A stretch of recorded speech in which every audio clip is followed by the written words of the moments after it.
We went to the shop. We did some Yeah. shopping. Harmony and Key went shopping. We found a little book.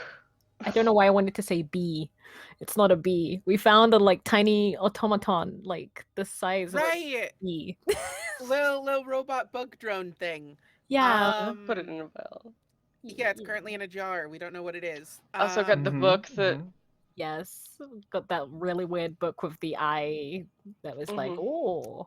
There was a mysterious bit of like honeycomb or whatever that Oh was yeah. floating in formaldehyde, right? Yeah, Yes. yeah. Yeah.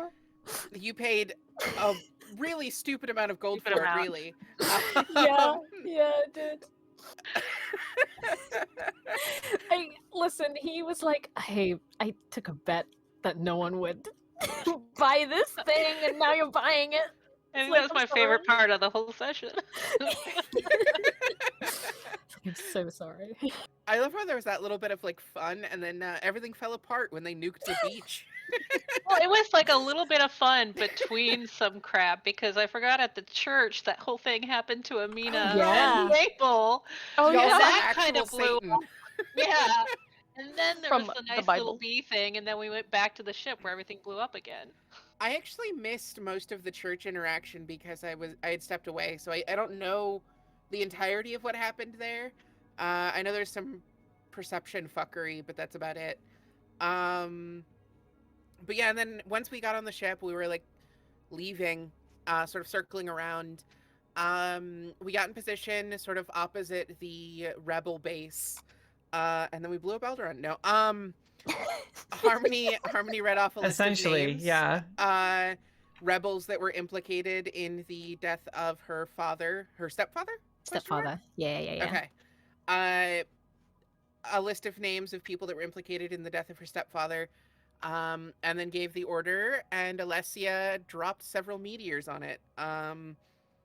And as we were still reeling from that in our own ways, the gods themselves descended on a creepy angel ship and landed in the ocean. They just decided to say hi. We were instructed to not be afraid, and fortunately we were all distracted, so we are not currently afraid. I think we're all too like overwhelmed to have any feelings right now. Yeah. I like to imagine that the gods are like, oh my gosh, the message finally works. Like, be not afraid. It finally works, you guys. Meanwhile, other side of the ship, there's a whole country of people that are just like out of their minds right now. Yeah. I love to think that they looked down and saw these fireballs, and they're like, "Shit, did we do that? Was that us? Was that us?" Kristen, Yeah, we it could've told been. you, don't touch the red button. All right. What if it was though? The thing Alessia was trying to the do. whole time. The Alessia thing didn't even work, and they don't know it didn't work because the Ark launched fireballs.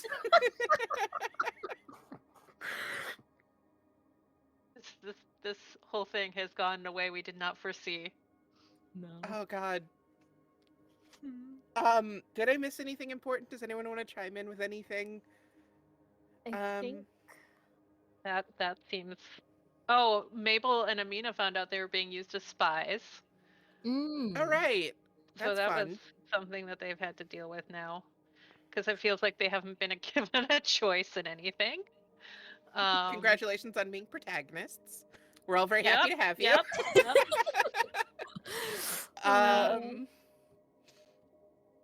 What happened with Church and Satan Man? I don't remember the resolution of that. I know, I'm trying to look at my notes. Like, what did I write? He just kind of poofed out of there and vanished. I tried to punch him. I tried to punch him, and that didn't work, and he turned me into basically stone, and I couldn't move. You actually struck him. Yeah. I hit him, and then he was like, "Nope, you're gonna be turned to stone, and I'm gonna give Amina a locket." You literally punched him with the energy of like, I have the power of God and anime on my side. Yeah, it was good. It was good stuff. Is that not the purpose of the barbarian cleric multi? Of course. That's exactly what it was. I totally did that on purpose. What button am I supposed there to use? There you go. That one. Yeah, whatever that one is. No, I just clicked back onto voice activity. No. I gave it to the priestess, and I said, you can do whatever you want with this because I don't want it. Because it might make me go crazy. Yeah, that's what I assumed happened. I did not think we would have kept that on us because that guy was creepy. We're gonna come back to Halavas 100 hours from now, and like the priest you left it with is gonna be lording over the entire island. Oh hell Just yeah! armies of the dead. We just made the new big bad. Honestly, Yeah, absolutely. He's gonna be a mini boss later. I respect the hustle. Oh yeah, he was straight up a betrayer god. Did we get his name? I think he was the betrayer god. Was it Yeah. Ariak? You didn't actually exactly say that. The name that he gave to you was Right, it was like an epithet. Yeah. I gotta pull him but up. It was the priestess who told us it was the betrayer god when we gave the name. It was Lord Demivar. Yeah, Lord Demivar. Ah.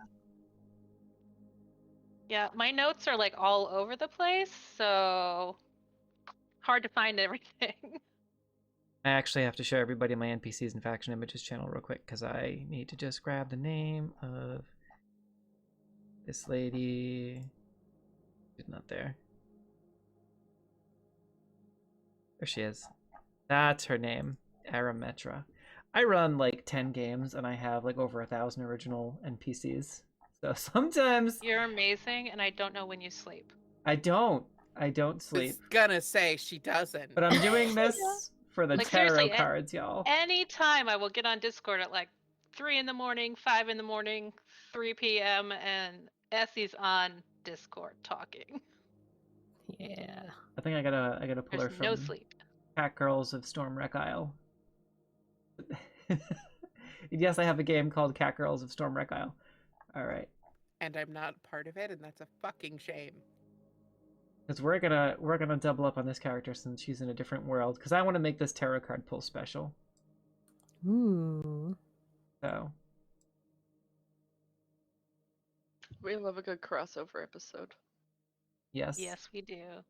I mean, I it's missed. different worlds entirely, so you know, like sometimes. You have name dropped other like official D&D realms on this stream before, so that's a dragon. It is a dragon. Why? What are you doing there? Well, crossover episode. What's she doing? Well, what the dragon doing? What? Who? whose Sure, I'm glad I'm wife below is decks this? right now? Take me with you, please. I think there are 3 of us down there. We are not seeing this. Plot twist. She's not coming down to the boat, she's coming up to the boat from underneath. Ooh. Oop, that was the wrong artist. It's After Infinity, not ASKII, one of our partners. Go check them out. Is it an And ASK2 one of the music partners? If I remember they right? are, yes, but the song I'm looking for was actually After Infinity. So this is from a tarot card pull. And Just so we know who to blame. Who is this? I think this is Christy. This is Christy's. So Cool. look at this beautiful. Oh no, this is going to be more interesting than anything. So this is the first one. And let's see if I have an After Infinity link in the chat, because this is some good stuff, and it says 100 times over royalty free, just credit in your VODs. After Infinity. Are we here? Yeah, you can go ahead and check them out. Free music for your D&D campaigns. In any case, as you're reeling from everything that you have just witnessed, the ark falling from the sky, the multiple spinning wheels telling you all to be not afraid, as was mentioned, the landing of this massive deific entity, the ship of the gods as it's known in your folklore, the folklore of Valerian, crashing down into the Velas Ocean. Not necessarily crashing. Landing is a very distinct term to use here because it does not cause a massive world-ending tsunami. It is a slow land. As we know, the ship that carries the gods, the chariot that carries the gods through the universe, has been landed as a vehicle. Even the priests and priestesses have considered this and described this as a vehicle, a ship of the gods. It sails through the stars. And as it lands, somehow with the interference or the manipulation of Nisea Voss, the armor smith of the Aer'ath Takal, the master engineer of the Dragon Keepers, somehow manipulating it just enough with the force that she brings to bear of engineers and artificers inside the Ark to land, causing a pretty significant ripple in the Velas Ocean.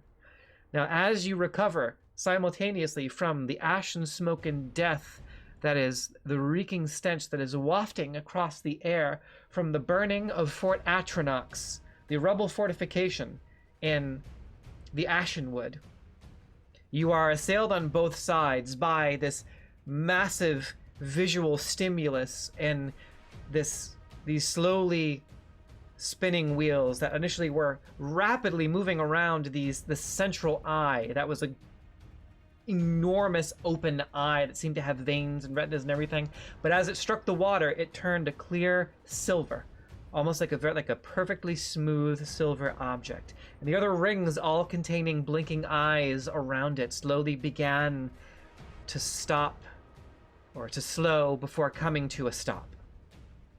As the rings, after hitting the water, slowly churn and grind, causing this kind of beautiful waterfall effect, just like in, if you've played Final Fantasy X, when they first fire up the Blitzball dome, it's kind of what's happening there, but the water is just kind of forming these continuous waterfalls and splashes of water over the Ark itself. Please tell me I put the loop on. I did! I'm so proud of myself.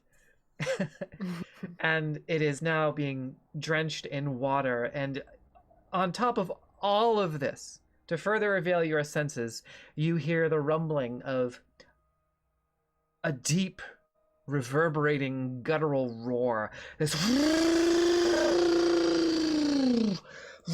as the sea churns once more, and your sails flutter, and the masts bend under the weight of the wings of a creature that gusts overhead that appears to be a dragon, golden in color, giving pause to many on the ship, and you hear "Dragon!"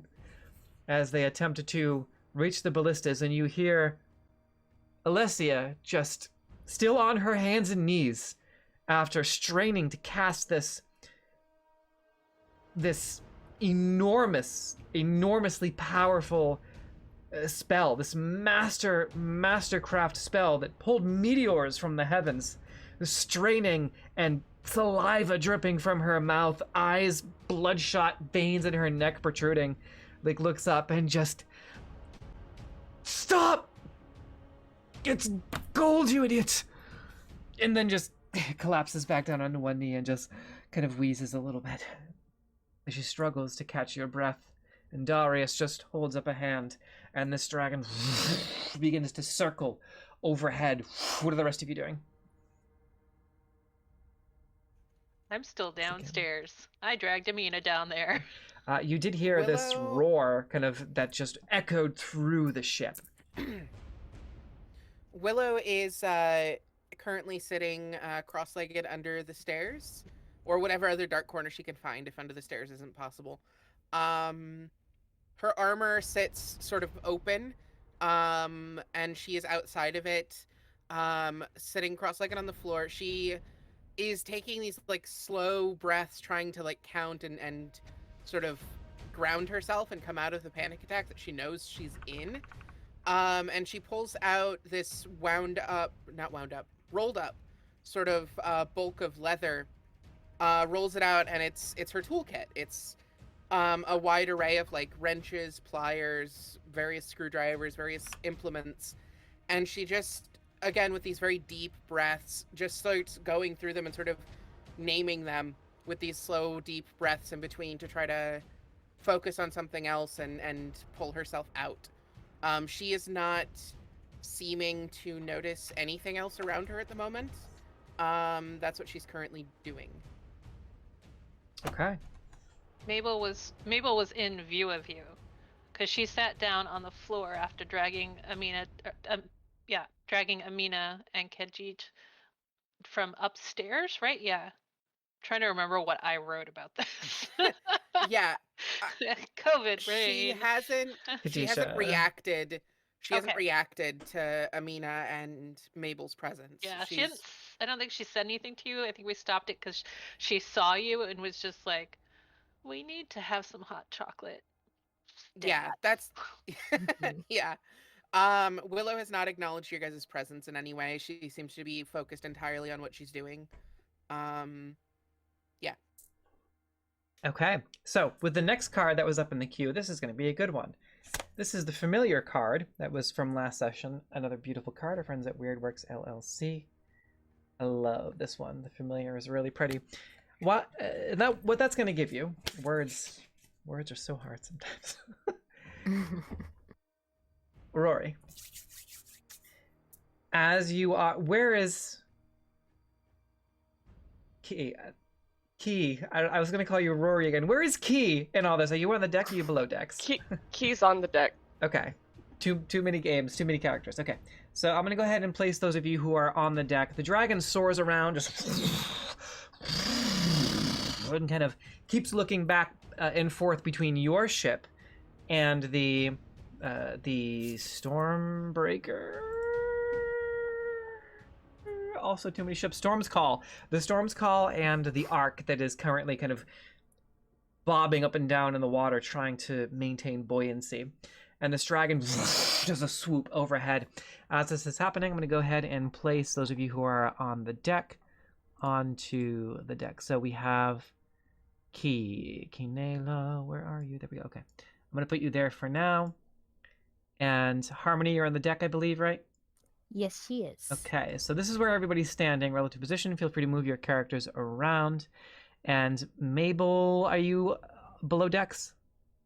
I am. Yeah, I'm below decks. Okay, so you have there's a whole map here, so I'm going to put you below decks. This is, actually, that's the first below. Below decks are all the way on the left. So the last two here are the holds. And also, this is a big map. Feel free to move about at your heart's content. And Willow, you're also below decks, right? Being consoled? Right now, yeah. Well, she's ignoring the presence of other people at the moment and trying to center herself. But yes, that's where she is. Got it. And Amina, are you below decks as well? Yes, I am. Okay. All right. Mabel didn't give you a choice. She just And picked you up and was like, "Nope, you're coming with me." Khadijah, okay. You have this adorable little weasel, right?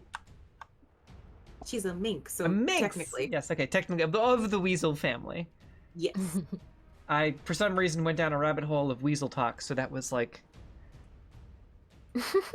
Amazing. I love that. the first thing that came to my mind. Yes, oh my gosh, they're adorable and they make great pets. And also, let's see if your Nightbot command works. Hey, there you are. Okay, and rewinding from before, you can go check out Garnet playing the lovely Amina with their little adorable minx, Khadijah. That's the link tree officially. We have it in the Nightbot. Woo! And also, it was mentioned earlier, so our partners in ASKII are also there. And then the first thing you heard was Guild of Ambiance. I believe, yes, that is usually the ambient music that we start with.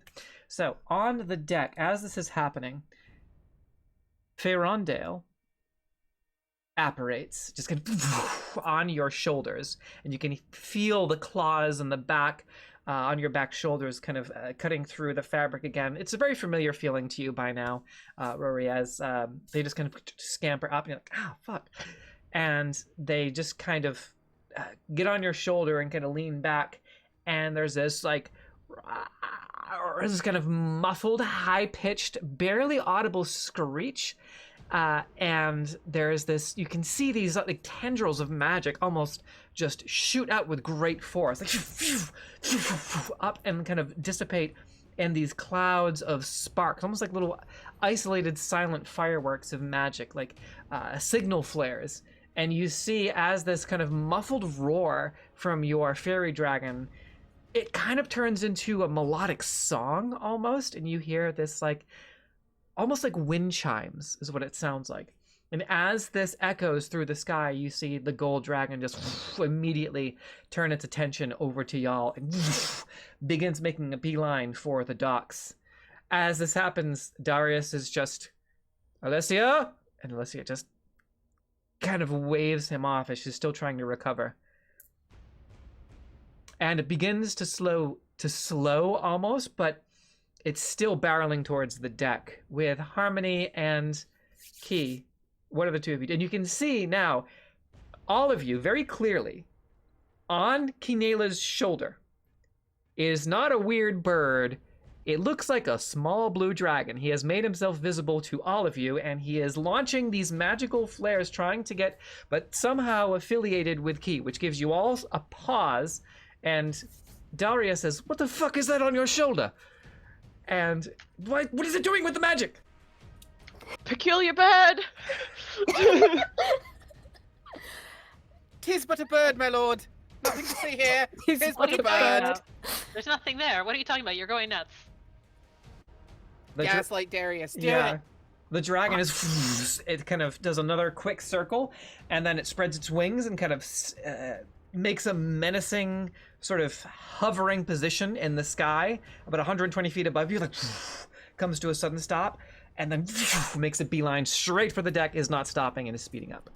Can Harmony try and read this dragon's intent? Like, Absolutely. Go ahead and make a, I guess, an insight check.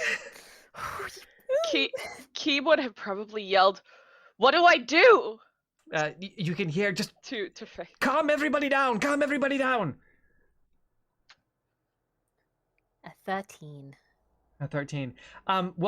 This is actually spoken in common now. Faerondale, this fairy dragon, is speaking, and you can hear these words in common echo through your mind that are just shouting, "Calm everybody down!" But it's like, calm everybody down, and these little tendrils of magic, and these little silent fireworks of very pretty, very sparkly magic, and then the sound of moon chimes, wind chimes, and Darius is just like, "What the fuck?"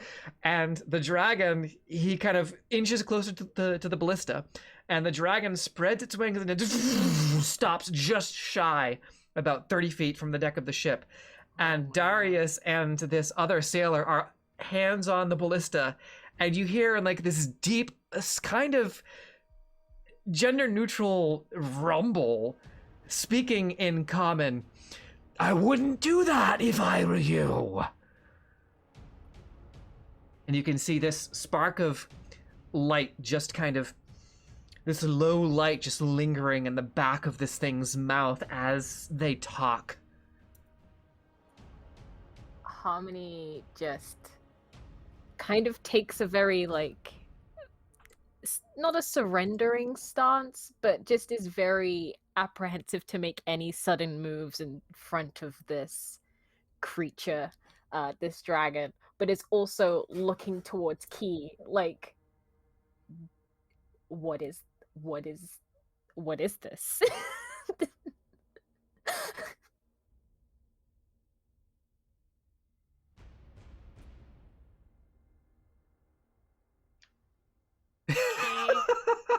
I love We're all like just the processing, like Key. I'm trying to figure out if this is actually what I want to do. Follow your heart. Do it. I would like to use thaumaturgy just to yell, "Everybody stop." Okay. And as you kind of bring up magic in your hands and your throat starts to glow with this pale blue energy, your voice just stop, stop, stop, and echoes about 300 feet over the waters that are now still churning, like the boat's still swaying. And in this moment of calm, the dragon does a bit of a spin and lurches forward, and as they do, they shrink and become smaller. And as they barrel 30 feet towards the deck, there is this blur of gold and white mane and leathery wings that transitions from a dragon mid-flight to an individual, a humanoid, landing on the deck, about 9.5, 10 feet tall, yay wide, and just crashes onto the deck, bends some of the boards, and there's just this mist that comes up from the water that was on the deck. And before you is a giant woman with this beautiful silver mane and these golden horns that just protrude. and in humanoid form. Elvish pointed ears with sort of gold trim and almost like antlers and horns and these very spiky, the skin almost forms natural epaulets and shoulder plates. And her eyes glow with this resonating purple as her largesse encompasses the deck. And she turns back to Darius and then back to the rest of the group. And all of you down in the hold, you hear this like landing on the deck and this voice that echoes and those continued roars and the rocking of the ship and all of this commotion up on the top deck. And she just sizes all of you up, looking all of you in the eyes before speaking again. Who is responsible for this madness? And just kind of gestures over to the Ark. Do you have any idea what this is, or what you have wrought? This is not the doing of the gods, so I demand an explanation on behalf of the Mettalic Flight. Speak!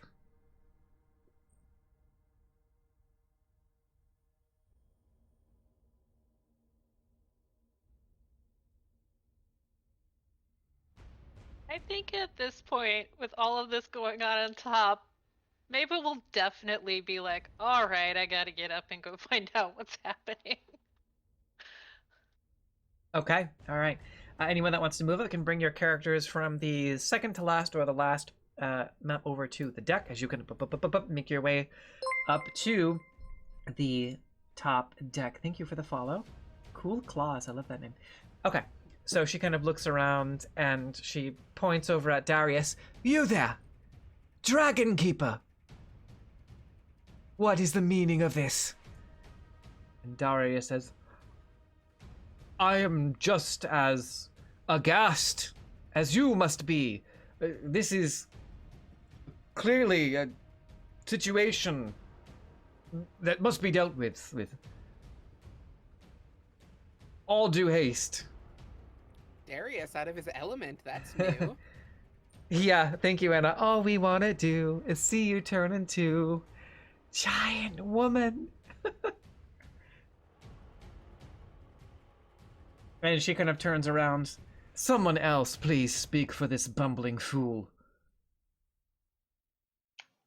He just favorite eyes person? Harmony. Like,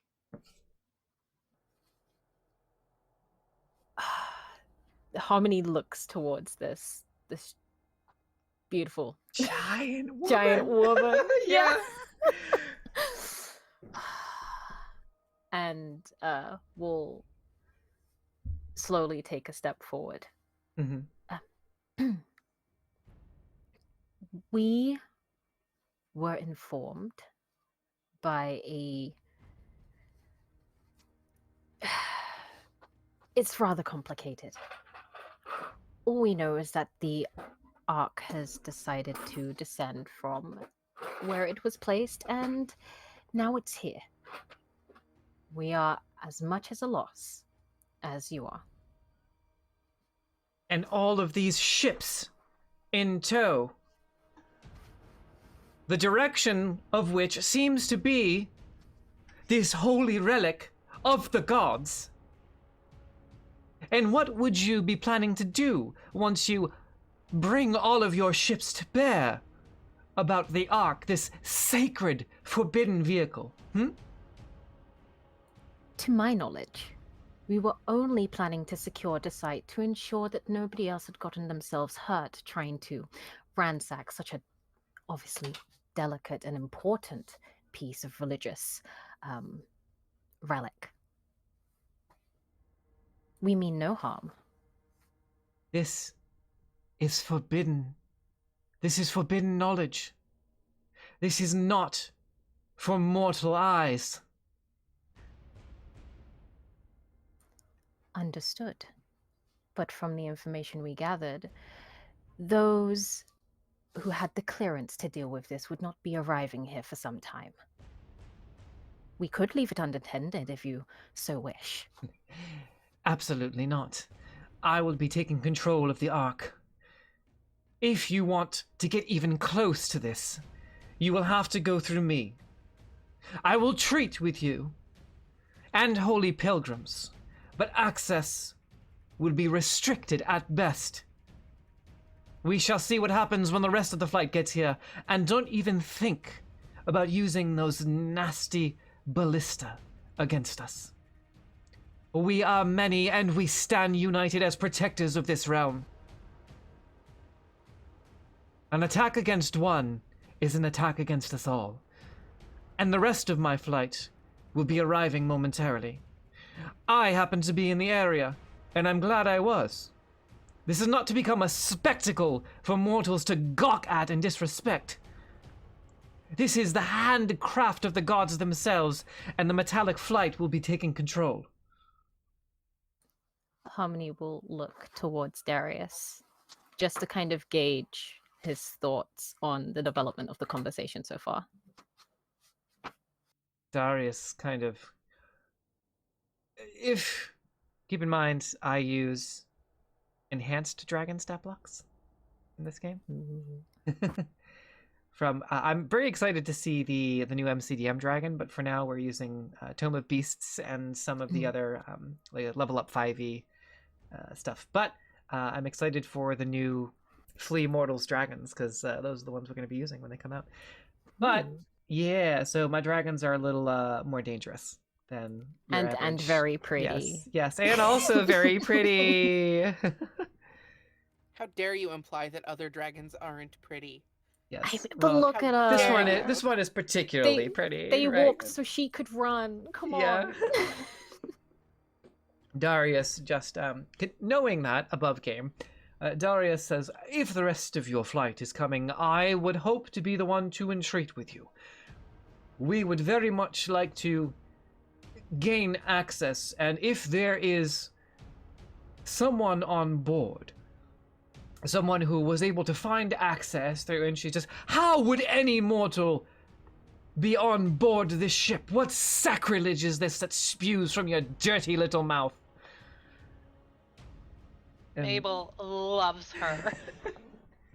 Darius, Upon hearing Darius just get ripped to shreds, Amina slowly ventures back yeah. on deck. Darius. Mabel is looking upon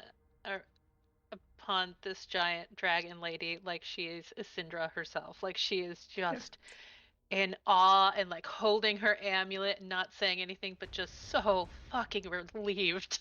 Well, sometimes Isindra rides a gold dragon, so that is definitely Hell yeah. So Darius says, well, if there is a sinister agent amongst the mortals, we would certainly, regardless of from what cloth they are cut, we will do everything we can. Remember, out of character, that Darius does not get along with Sirach or with Nicaea. We would certainly be willing to aid you in whatever way possible. It would behoove us to work together to root out whatever this corruption is and bring it to an end. Definitely playing for power here. I would be happy to assist in any way that we can, and it would be a great honor for a man such as myself to parlay with one of the great members of the Mettalic Flight. And he kind of bows awkwardly, like he doesn't really do it very often, and kind of bows in deference. And she kind of leans back. Finally, a mortal with some semblance of manners. This respect that you have shown me now, it might be a little too late, but we'll see if your actions follow up on your words. I will perch atop the Ark and stand guard, and any ship that comes within 1,000 feet shall be set ablaze immediately. Do all, and her voice echoes like just, do all understand this decree? The Ark is now under the control of the Mettalic Flight.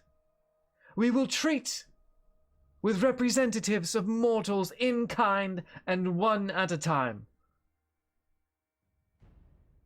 And just kind of looks at Darius. Go ahead.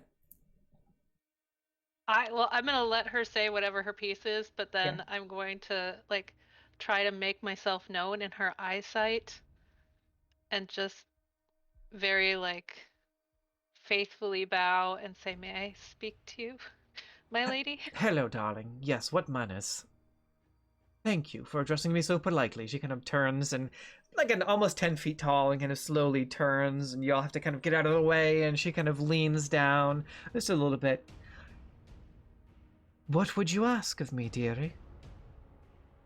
Nikki's having some flutters here. Mabel is just in awe. Giant women. So Do you want to get a coffee sometime?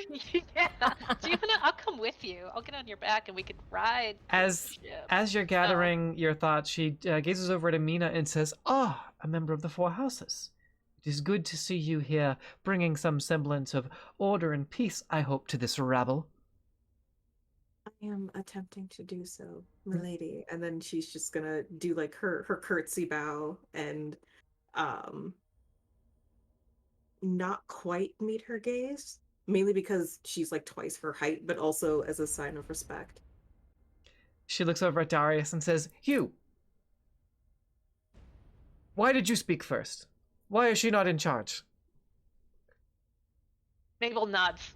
She should be. Yes. Yes, I agree. And just kind of looking at Darius, "Defer to this one."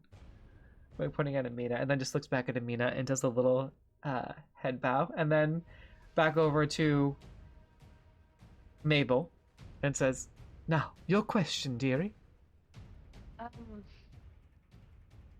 I guess this isn't so much a question, it's a comment.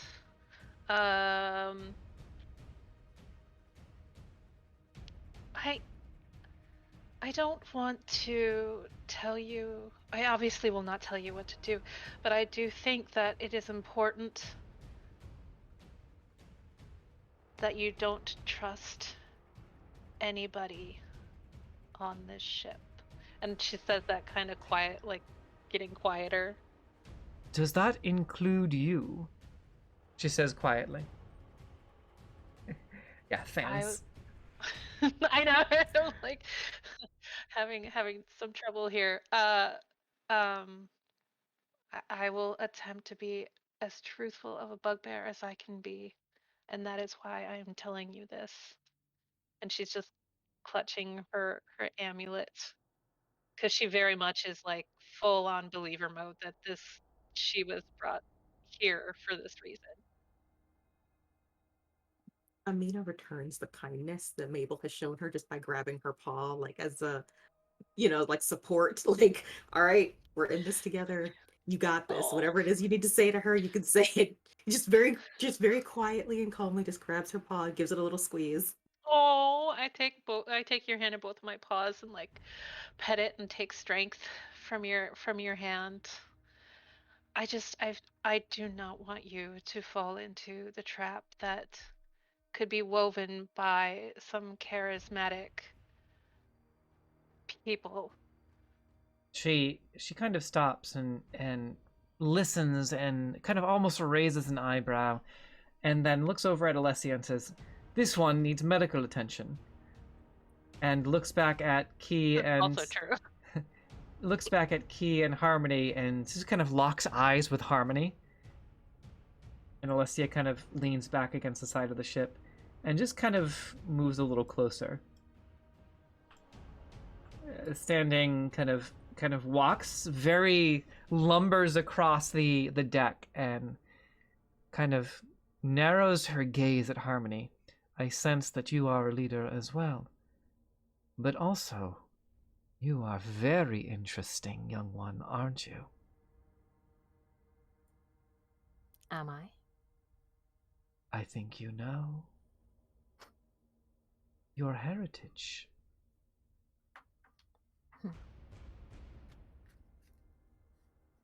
And Harmony just stares with a knowing glance.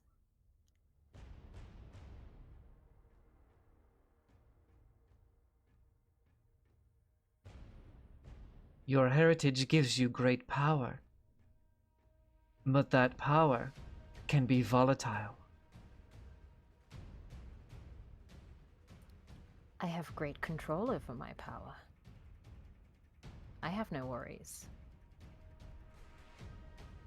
rare for a blue. They tend to be very passionate. I am unlike others. I see. You have great leadership qualities.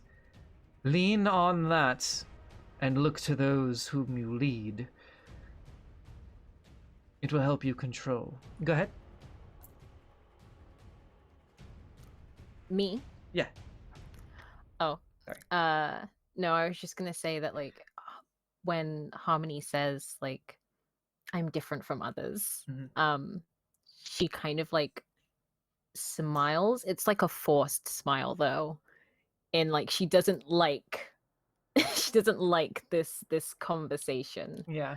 And the implications of it. So she's like, I have control. I'm fine. You don't know what you're talking about. She kind of slowly moves back to the center of the deck and kind of looks over at Key and just, how came you by Ferondale of the Fey Court? It seems that I had a predecessor who made a deal. She kind of gets real close to Ferondale, kind of leans back, and she says, you are meddling in multiple realms. This is very, very close to operating outside of the laws with which we all abide. Ferondale of the court of House... Of the seventh son! Of the seventh son! Of the seventh son. Ferondale of the court of the House of the Seventh Son. I'm gonna put that in the... I think It's it's so the many third of house. those. It's the third house of the seventh son. Third, okay. So many of those so close together. Oh lord. Just keep adding them, just keep Ferondale adding them on. of Yeah, the yeah, yeah. third house of the seventh son. Okay. Boom. Be careful not to cross those lines, Ferondale. And Ferondale just kind of like slinks back and kind of scampers under your vest. Little coward. He She's just a kind of tiny like one. curtsy, like bows a little bit to her, like, ooh. Did you want to get in on the conversation, Evelyn? Oh, No, or well- Key, go ahead. oh, I was like, oh, absolutely not. Oh, okay. Yeah. Okay. No, this was Hydrate our just dice around straight. Thank you, Isbits. Go ahead, sorry.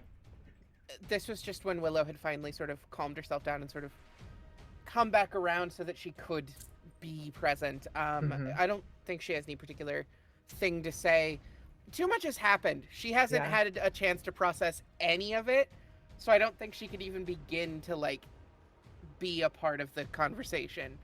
Well, this was a tarot card from Christy, and the familiar got you the opportunity to be able to get the parlay. Otherwise, she was just going to fly over and go to the ship. But the familiar card, yeah, got you that parlay with her. Cool. Yeah. So Willow is Willow just now sort of came up from below. She's in her armor again. She's sort of present. Her cheeks probably still look flushed. She still looks tense, but she's not panicking or shaking at the moment. So progress. Yeah. Yeah, she just arrived back up here. All right. You see a giant woman standing on the deck of the ship. It's With your favorite golden thing. Immediately turn horns around and- and go back. Yeah, No. yeah. Like, nope. She just kind of like leans toward Harmony. What's going on? What did I miss? A gold dragon decided to appear. Not just any gold dragon. Arametra, the gold, of the High Council of Metallic Dragons. I am Does that mean taking anything? command. I So, will like, roll that. Does Oh, that it- mean anything to Willow? You know Like, that. is that anything that's been heard before? To Yeah, her? so there is a, you know that the dragons, the metallic dragons, have a council, and they have council members, usually one representing each color of the Mettalic Flight. And if she is who she says she is, she's a big deal, and she's probably immensely powerful. And also considering we don't use typical dragon stat blocks, yeah. She looks a little bit young, she doesn't look ancient, but again, dragons in this world are more powerful than they are in most D&D 5e games because I use the ultra stat blocks. Yeah, enhanced stat blocks. Yep. I mean, that doesn't really mean anything in character, but it's still good to know. Yes. They're just sometimes there's bleed with people being like, "Oh, dragons aren't shit," you know, and sometimes it bleeds in character. It's never really been a thing in Valyrian. We're level 3, so yeah. Well, even I don't think any of us have had title? experience with whole dragons. Arametra the Gold of the High Council of Metallic Dragons. I'm just you. assuming You're welcome. Mabel thinks that this is the same gold dragon that's associated with Isindra. She just kind of looks around, and it could be probably more ancient though, or maybe a descendant. She just kind of looks around and makes her way to the edge of the ship and gets really close to y'all, and she kind of squeezes by, and you can see her like giant legs have these sort of gold spikes all running up along them, and almost has like bikini armor that is fashioned from the gold scales, right? Because she's a dragon, you know what I mean? She's not going to be wearing, you know, Louis Vuitton or anything like that. And she just kind of gets to it's going to be like very natural, right? Because shape-shifting. And she gets to the edge, and she has a little tail, a tail that just kind of drags and kind of around. And she looks back at everyone and just, heed my words carefully, mortals. No one within 1,000 feet, unless I or any member of the council or of my flight says so. I will assume this is understood. Harmony will nod slowly. And she just kind of jumps off the side and spins in midair. And as she spins, she just drops below deck. And then you see the wings just expand, and she continues to rise. And I gotta get the right size. There we go. And just and speaks again in common. Good luck to you, mortals. Wherever your ventures take you, hopefully far away from here. Kind of gestures down at Darius. This man is dangerous. And Oh, thank God she understood what I was saying. flies off What a woman. towards the Ark. That was the tarot card, everybody. So, woo! Thank you for the tarot card. Yeah. Thank you. That was Christy. You'll have to. You. Thank you. Yeah. Thank you so much for the tarot card. Mabel was so worried about leaving them in charge of that ship. She is just now like, all right, I don't have to think about that anymore. That's under control. Yeah, whole world's gonna go to war with the metallic dragons over this fucking thing now. That's cool. It's fine. Willow sort of like looks, just follows the dragon with her eyes. And as she sort of gets further away, just slowly tracks back across the burning forest. Frowns a bit when she sees the still on fire coastline. Just sort of shakes her head. Does she see Alessia still on her hands and knees trying to like recover? She is now leaning against the side rail of the ship, kind of catching her breath, and like is sweating profusely. Key. Okay. Is little that short of breath. is that the token? Is that the token right next to Willow? Yes. Okay. Willow sort of reaches out a hand, her prosthetic hand specifically. Mhm. Yep. Are you okay? I'll be all right. I just need a minute. Here, let me. I don't know if this'll do anything, but let me help a little bit. I would like to cast Cure Wounds on her as Willow places a hand on her shoulder. This like really quick pulse of electricity just sort of goes through her and sort of invigorates. Okay. her muscles and sort of it's like a shot of adrenaline essentially. Sure. Um, Before you do that, go ahead and roll a medicine check for me, sure. and I will adjust accordingly. First roll of the night, everybody. Woo! Woo-woo! And it's a 2. Oh yeah. Okay. Woo! Total of 2. Exactly I have a that. +0 to medicine. A shot of adrenaline, and she just and immediately gets up and vomits off the side of the deck. Oh no. Mabel Better will out not than in. hold her That's hair very back. true. Key turns to Ferendale and just goes, I just got you into a lot of trouble, didn't I? The head just kind of pops out from inside of the vest in the back and just, yes. What else was I supposed to say? Well, it's all right. In fact, I actually just saved your ass. Because she was seconds away from torching the whole ship until I let out the signal and explained what was going on, and that we have very important passengers here, friends of the Dragonflight, to which she decided to come down and parlay. Something just told me I needed to intervene because she had a look of someone who is about to kill. And believe me, as a member of the flight, even a member of the Fae flight, dragons have a certain aura about them before they are about to torch something. You can feel the energy and the heat begin to gather inside them. And she seemed very angry about what was happening, so I signaled her that they were friends of the dragons here. Thank you very much for saving our ass, Ferendale. Of course. I put myself out there a bit for that. I might be in trouble myself, but... Oh, right, sorry everyone, and kind of scampers up on your shoulder. And for the rest of you, you see like a poof of magic, and there is now this strange-looking parrot with like long tail feathers and different colors, and kind of looks at you and just bah!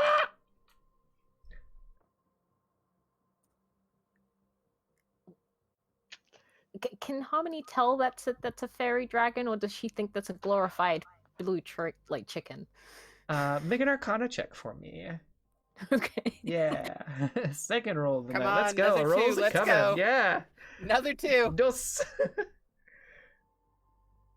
I forgot I had DM inspiration. Fuck. Oh well. It's a 7 plus 5, so I think a 12. Yes, 12? that's maths. Some kind of a magical shape-shifting bird. Avian creature, maybe not bird, but definitely has avian features. Some draconic features, like a lizard, strange, small, shape-shifting, a dragon-like creature. But with a 12, you're not immediately recalling information about fairy dragons. Okay. But some kind of magical shape-shifting avian creature. Kind of the general gist of what you're getting. Harmony will look to Key and will just say, May I approach it? That is entirely up to Ferendale. She'll raise an eyebrow towards him. In Key, you hear, fine, and you hear,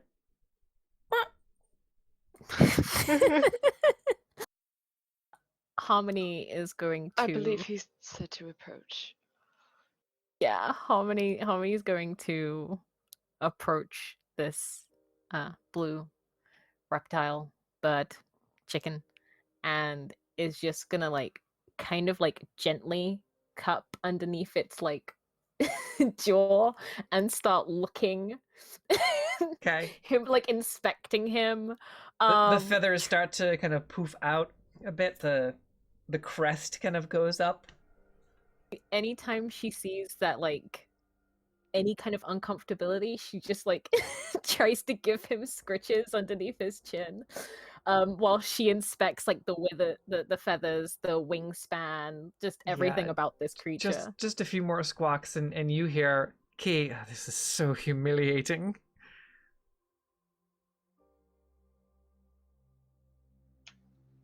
You know, you could have said no. It is absolutely fine. It's you didn't fine. have to consent. It's fine. It's fine. I can't take it back now. Well, I can, but it's fine. Curious. Told What- you before, he's a peculiar bird. That he is. You forgot your weird bird. And what was that strange magic it had floating around it before? I believe it was some sort of weird magic floating around it. Makes sense somehow. All right. Then she'll like give it a. I don't know how else to describe it other than like a posh, like a really posh person trying not to touch like something they don't like. Just like pat pat. Tap tap. Yeah, tap tap.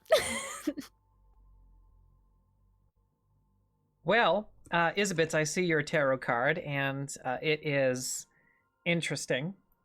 It's just going to... I guess that would kind of make Chromatic sense. Dragonflight now. What up? Hey! No, it's very interesting. So kind of coming up from below decks. This is an easy one. It's a kraken. Oh my god. Coming up from below decks, which is the entrance is right about here. So that opens up and you can make your way below. Stairs. Go. Oh yeah, there's a latch. Okay, that's right. So the latch opens here, and Mabel, you kind of have to kind of. Wait, are you on the top? Oh yeah, you're on the top there. Oh no, yeah, I don't think you went around. I think you're probably That's actually kind of funny. Mabel, you're standing on the latch, and you hear like a knock on the latch from below you.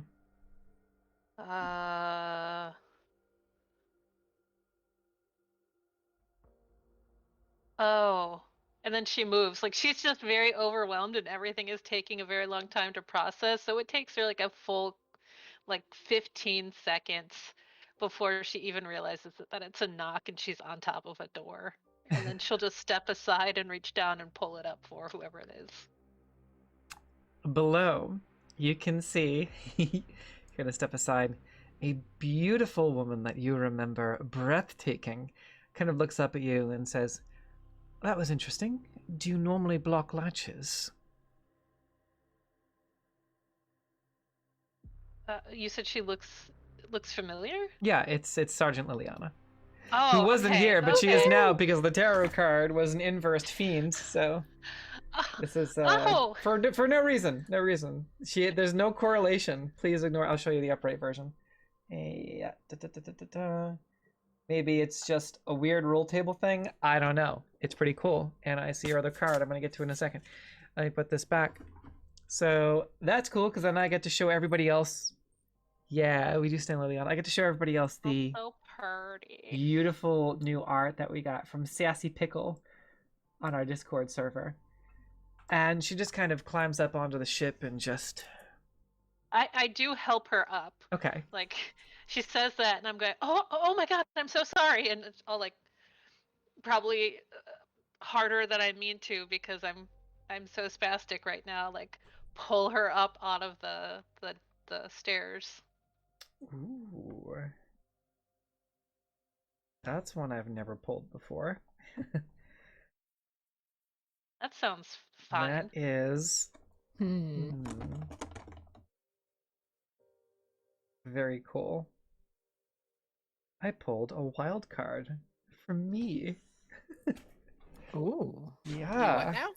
I have wild cards. There are wild cards in here that kind of give me an excuse to do weird shit. And one You needed an is excuse? one is Vegvisir, and that was inverse. So that is a wild. I'll show you all over here too. Yeah, this is for Stormwatch, but I have a wild here, and it's inverse, so it means that I get to use it for a negative. This was positively aspected, so it means I get to do divine intervention bullshit, and it just happens. I don't have to give an explanation. I can just, it gives me an excuse to Deus Ex Machina in a good way. So this is upright, and this is my favorite card.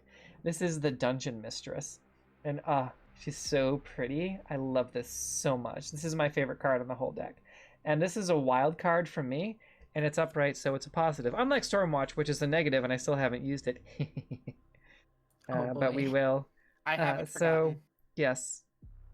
So that's cool. So that was from Anna. So thank you, Anna. So that is a DM, a benevolent DM wild card. So if things aren't going your way, and I give you a DM boop, or that kind of gives me an excuse to be like, hey, you know, if things aren't going well for you, I'll be like, I'm gonna cash in that wild card, that Dungeon Mistress card, and either roll again or lower the DC or vice versa. So I have a face-up wild card for y'all.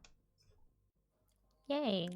Okay, so Sergeant Liliana, who y'all get to see now. I get to show everybody debuting on stream for Isabeth. So yeah, thank you. Now everybody gets to see beautiful art by Sassy Pickle. She kind of dusts herself off and stands on the deck, and Darius just says, Sergeant Liliana. She nods and she looks at Alessia and just, darling, you expended too much of your energy.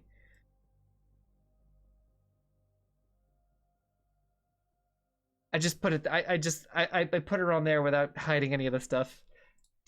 Fuck it. You already figured it out anyway. What a woman. Yeah. But like that's above game. In game, y'all don't. You know what I mean? Like in game is a different story. But above game, it's basically become a meme at this point. So, fuck it. And That's what she says. Yeah. Every Sergeant Succulus. Yeah. And she kind of grabs Alessia by the hand, and she leans in and she says, Alessia, you overexerted yourself, darling.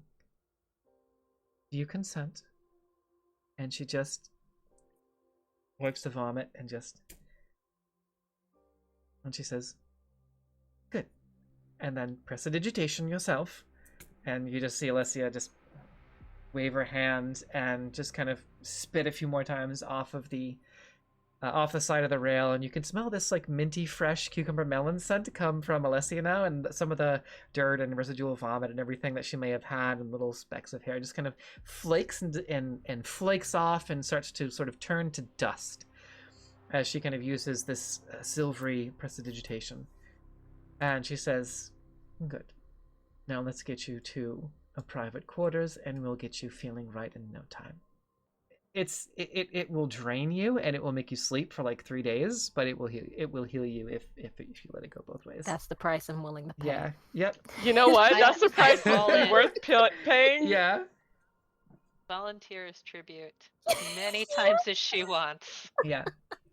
So in the past 30 seconds, we have hit upon at least 3 Lonely Island songs that I can think of. Yeah.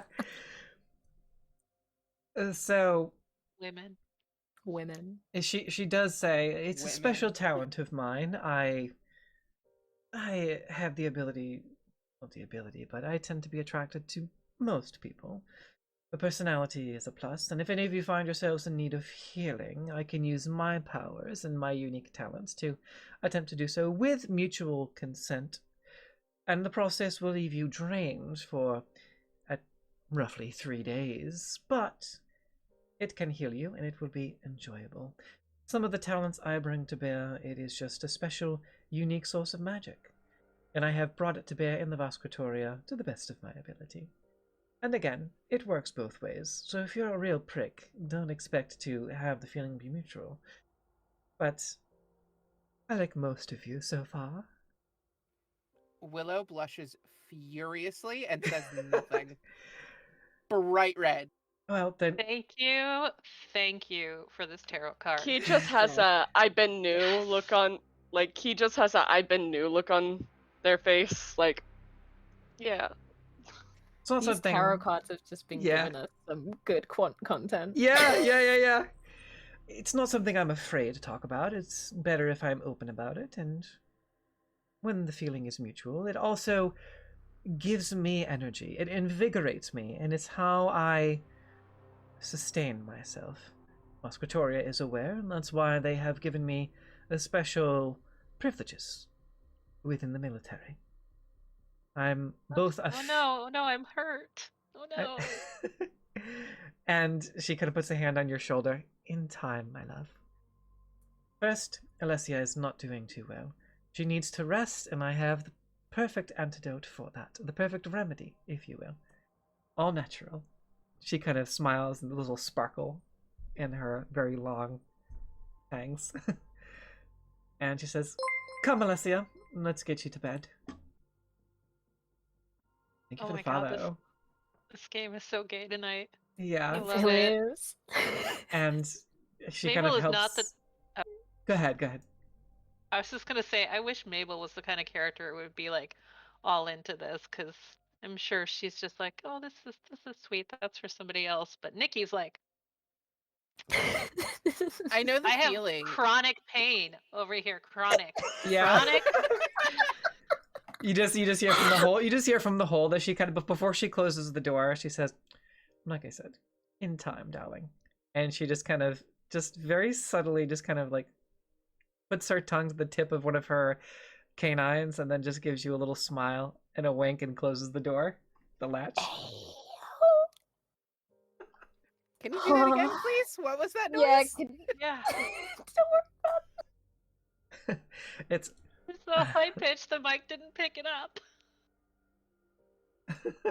You and your dog whistle noises.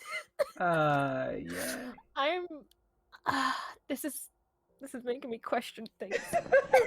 My whole worldview has been questioned by a friendly succubus.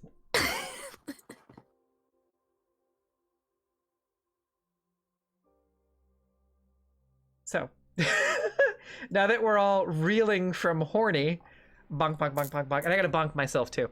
Now that we're all reeling from actually meeting a succubus, a friendly succubus, on the deck of the ship, Darius says, "Thank you, Sergeant Liliana. In any case, let's get you to the Intrepid." And you can see the captain, whom you had met before, on the deck. Captain Briggs. And I shared his art earlier. And he just, "Aye, sir." It kind of makes his way back into the hold. Yo. And you hear him, "Open the mizzen and topsails! Full speed!" And the sails, the topsails and the mizzens, and "Full sail to the Intrepid!" And you can see there are now about 6 Vas'Kratorian warships that are now headed to, and Arametra's voice was booming enough, right? So everybody heard it. So they're slowing their speed and they are approaching the Ark, the other 6 ships, which is 2 man-o'-wars and 4 ships of the line. And there are also 2 galleons and a sloop that are in tow behind that. These 2 galleons and the sloop are kind of patrolling the outside of the Fairhaven harbor and kind of following behind. It's likely that they will probably patrol, knowing protocol harmony, that the two galleons and the sloop will probably sail around the bay, acting as sort of a harbor master, like considering the proximity of this thing, kind of like a martial law harbor master type of situation. Whereas the 2 galleons will patrol the outside of the harbor itself, and the outskirts, and the warships will move to secure the Ark. So the ship gets underway northeast back towards the western edge of Halavas, towards the harbor where you are set apparently to rendezvous with the Intrepid. This kind of sets in that whatever Darius did here was more of an example, a demonstration than anything, which for some of you really fucking pisses you off even more as you begin to slowly drift back towards Halavas. Whew. How is everyone looking? Now that all the pretty ladies are gone, Amina's Yeah. going back down to her quarters. Oh my god! She's not gonna say anything to anyone. She's just gonna go back down below deck. She'll be in her bunk. I was just gonna say Amina's in her bunk. You're allowed. I think Willow, she's not in the throes of a panic attack, but she's not actively talking to anyone right now. Mm-hmm. She's just on like sort of the edge of the ship, like by the railing. She keeps kind of looking out to sea, looking at the coastline, sort of studying the sails and the mechanics of the ship. She looks like she's just processing things and kind of letting her eyes wander. Yeah. Okay. All right, so the ship now underway.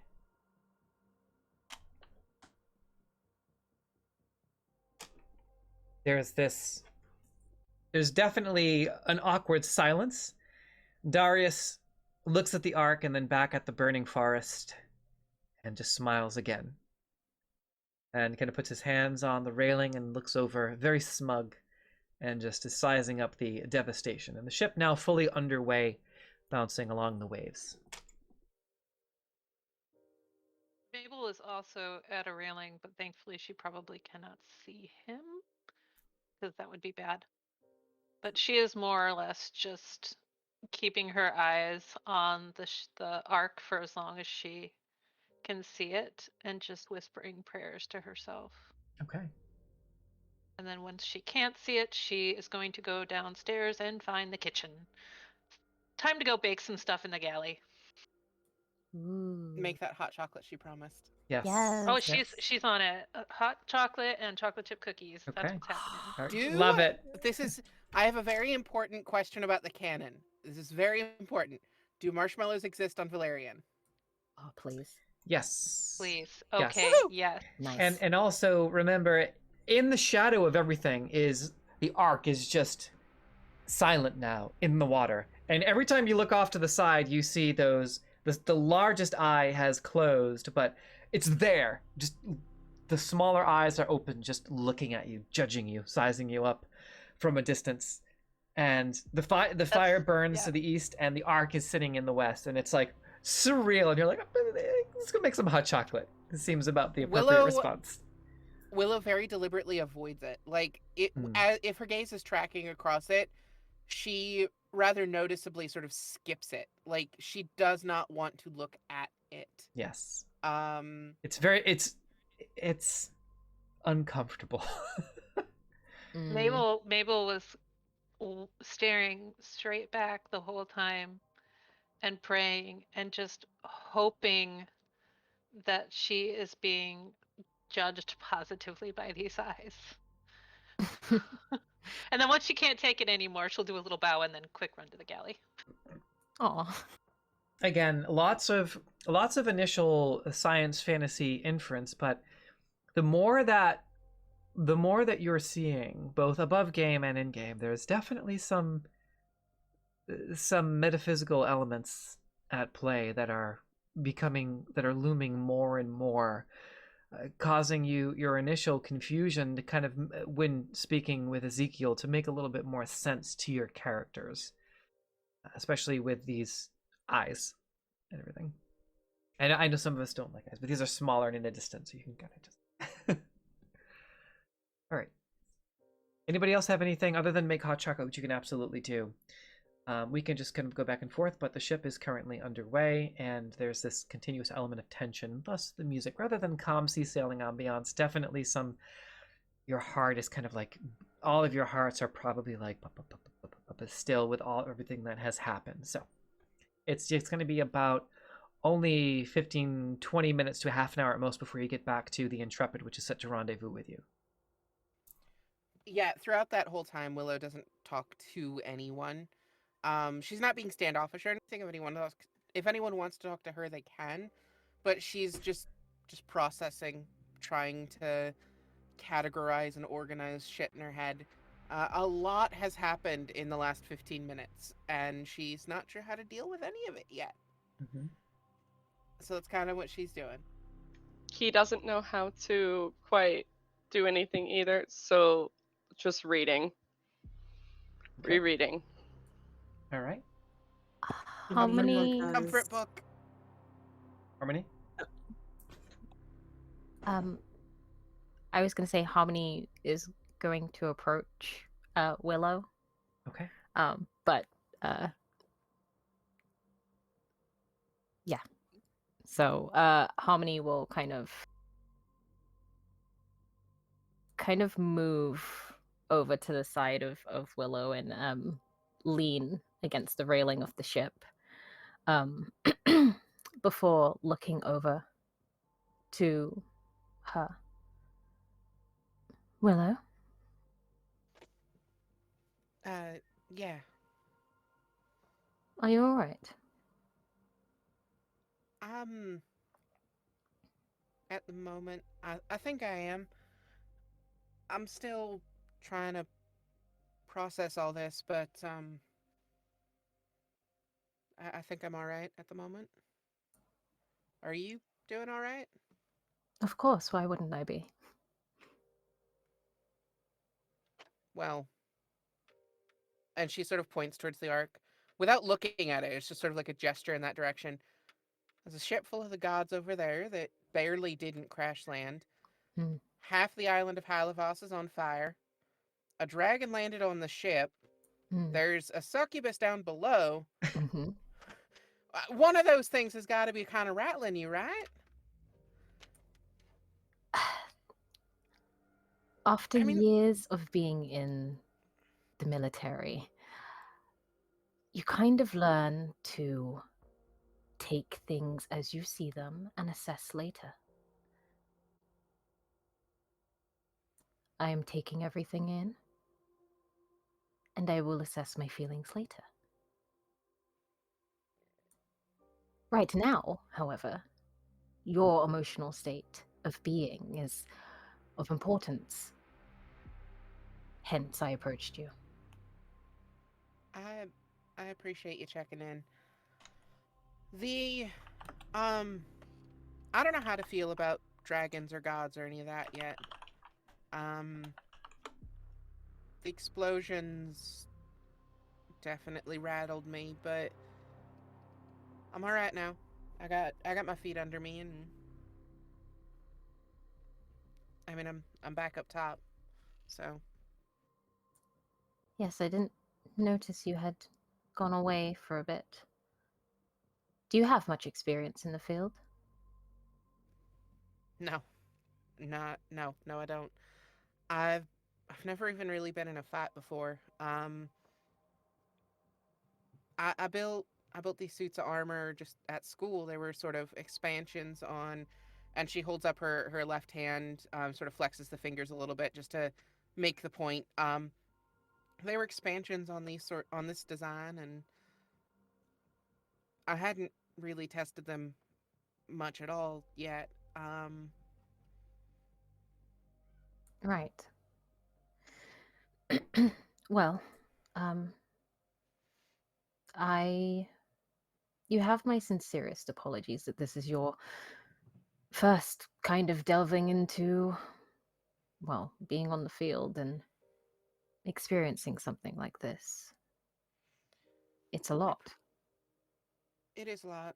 I I don't want to get into details at the moment, but the And you don't explosions have to are. if you don't want to. I appreciate that. It's the, for lack of a better term, the accident that took my mom, that took my arm, left me with all these scars and everything. It it's something I don't get to forget, I guess, and that reminded me of it. But I'm alright now. Um, I noticed sort of before all that, what set that off. I didn't know. I didn't know your stepdad was killed by rebels. And when that's brought up, you can see kind of the very subtle grinding of back teeth. Oh, sorry. That's me above game. Sorry.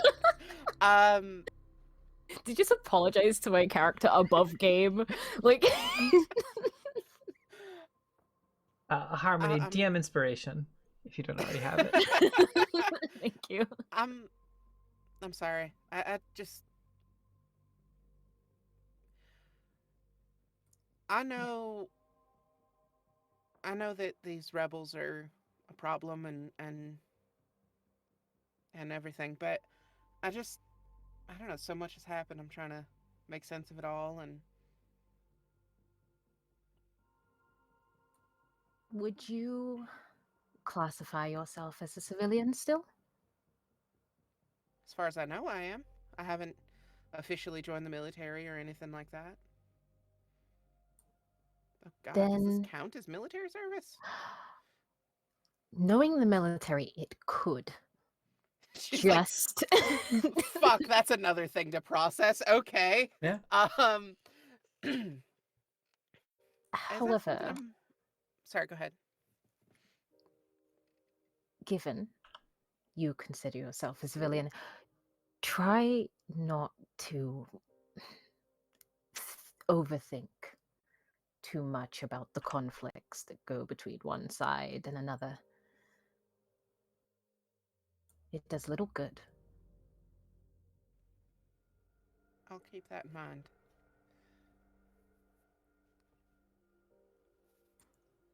I Let's think all be happy that we're all fine. right. DM, can I double check something real quick with you? Absolutely. First of all, when we get on the Intrepid, where are we going? You I have are lost the thread a little bit. going so to I'm trying Bastion's check Hold. on that. Bastion's Hold. Bastion's Hold. Okay. Yep. And how long is that trip likely to take?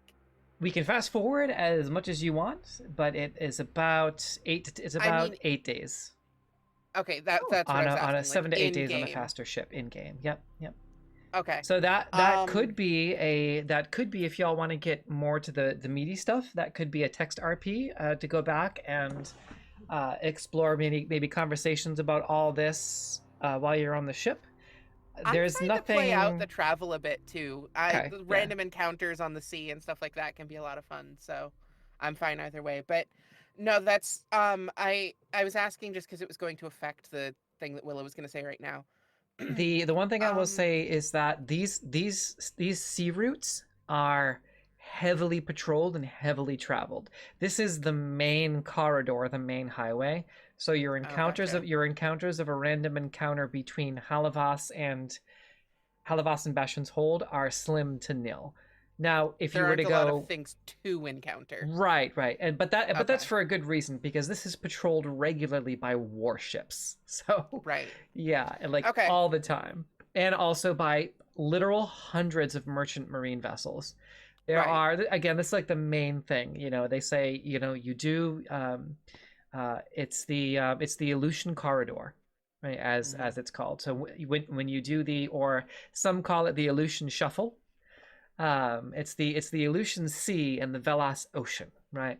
So if you do the Aleutian Shuffle, it's 8 to 10 days, and they have a song about it too. The 8 to 10 days, the Aleutian Shuffle, 8 to 10. So it's kind of like an old sea shanty, right? And up through Okay. the ways, just adding some more Okay. random obscure lore. Sorry. No, you're good. Yeah. All right. Well, in the interest of not overthinking, I think most of the next 10 day I'm probably gonna just focus on some crafting stuff. I think Of course.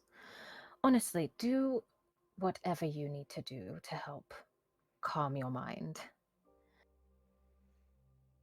right. I'm sure. She takes a deep breath as she sort of, as Harmony finishes that sentence, she takes that like deep sigh. Go ahead, sorry. Harmony just very slowly and gently places her hands on your shoulders. You're going to be fine. All right? Right. I will write out a full shanty for you, Rodolphe, and we'll sing it next time. Yes. You better. fucking You better. better. And we expect a whole performance of it on stream. You by the realize that's way. all of our jobs, right? We're gonna have to do Yeah. it together. Oh, Because you can't do a sea shanty with a single voice. It has to be a chorus. You don't want me to sing. You I- really don't. Sea shanties aren't for good singers. Sea shanties are work songs. They're Yeah. regular people. Well, It's for getting motions in sync on a ship or in a workplace, whatever. The It's point gonna- is, it's not about the song itself. It's about the rhythm. It's gonna end up Um, sounding like very discordant though if we all sing it It'd through be so Discord. bad. Yeah. It'll be great. It'll be great. The static as our internets screw up trying to keep up Oh my will god. only add It's- to the ambiance. That's how we summon Ariak. Well, there's a I'm gonna model it after the song 4 Hours.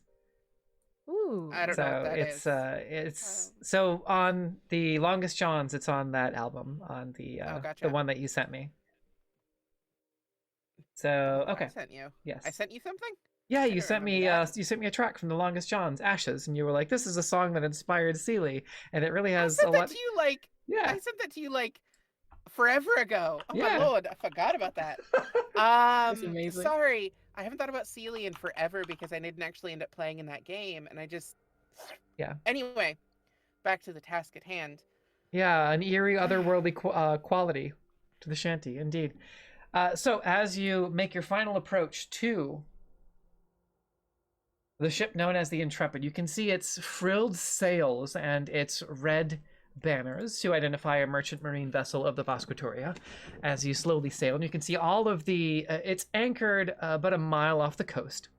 And making your way over to the ship, you can see that there are the crew of this ship that you're kind of careening towards. You hear bells, da-dum, da-dum, da-dum, and as you kind of drift over towards it, you begin to make the lock so you can pull along and transfer all of y'all to the Intrepid so you can get to Bastion's Hold. Give me one quick second. All right, so we're gonna go ahead and take a quick break at this point. So we're gonna take 10, and we will be back here in 10 minutes. So as we'll say roughly 11, 11:20. We'll give it like a full 12, right? So 11:20. So that's about 11 minutes. And we're gonna run a kind of top of the hour ad break while we go on our break. So you can just step away. So everybody else that's hanging out with us, to our lovely friends who are joining us here for Heavensfire episode 3, go ahead, and if you need to hydrate or take a break, or go up and do that, because we're going to run this ad break, and we'll see y'all back here at 11:20 p.m. EST. I'm going to write that. And break time at 11:20 EST. All right, and we'll see y'all back here in a bit. Hell yeah. Yeah. Yeah. All right. As you approach the bridge of the Intrepid, your other ship is docked, and there is a gangplank that is lowered onto the Intrepid, to which you are heartily gret. I made up a new word. Heartily I like gret. Gret. Gret is good. Is the screen totally black for anyone else? Because I don't see anything on Roll20. Yeah, no, it's black for me too. Yep. Okay. Okay. That makes How many curious. days has it been? Is this where it's been the 8 days, or is just a day later? This is after 30 minutes. Oh, okay. So we just all right. Yep. It's like, how long has it been? 30 minutes. Yeah, we haven't even left Hollywood yet. Cool. Long enough to enjoy the hot chocolate. Yes, long enough to enjoy the hot chocolate for sure. So as you arrive, it went dark. So it's daylight mode here. So it should be, once we put you down, you should be able to see it. Once I give y'all a vision. So we have Amina and Khadijah on a new ship. Harmony and Key and Ferondale, Mabel and Libby. Nope, Libby is at the manor. Willow. Libby, how'd you get here? I mean, it's been a couple hours since y'all left. She had time. Libby was like, I heard a dragon. It's daylight mode, so y'all should be able to see, yeah? Y'all were getting into some shit, left me behind. I had to remedy that, obviously. Can everyone see? Does everyone have vision? Yeah. Yeah. Before we get on that ship, Yes, you Mabel have had a moment. just enough time to bake a ridiculous amount of cookies. Nobody knows how she Perfect. did it or where she got the ingredients, but she left several dozen on the ship for the people who were working the ship, with a little card that says, "Thank you for all your help, love, Mabel." Amazing. So cute. Chocolate chip cookies, right? You know, Chocolate chip cookies, but also some cookies that don't have chocolate because some people don't like it. Mm. And You know also, that- she can't feed that to Kadej, so. right. You know that note that Stuart Semple puts at the bottom of like all of his product listings and stuff about how it's not for Anish Kapoor? I feel like Mabel did that about it not being for Darius or people who work with Darius. Oh my Oh my god, yes. God. P.S. Darius is not allowed to eat these cookies. He can eat the ones that I left on the black plate. Only him.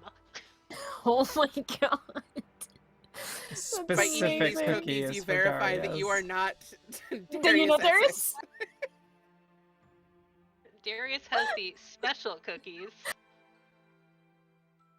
Don't ask God, I what the love chocolate them. is in those. You don't want to know. Well, Please don't eat them if you're not Darius. You definitely have a moment where the gangplank, just because there's no really good way to do this on Roll20, so it has to be kind of theater of the mind, you are pulled alongside. I think if I grabbed another ship, I could probably just... Hang on. I'm content to just theater the mind. It. Yeah, I know. I have that ship, though. It's just going to bother me a little bit that I don't... It's here somewhere. And she's like, no, I have to do it. I have the stuff, I can do it. Yeah. It's here.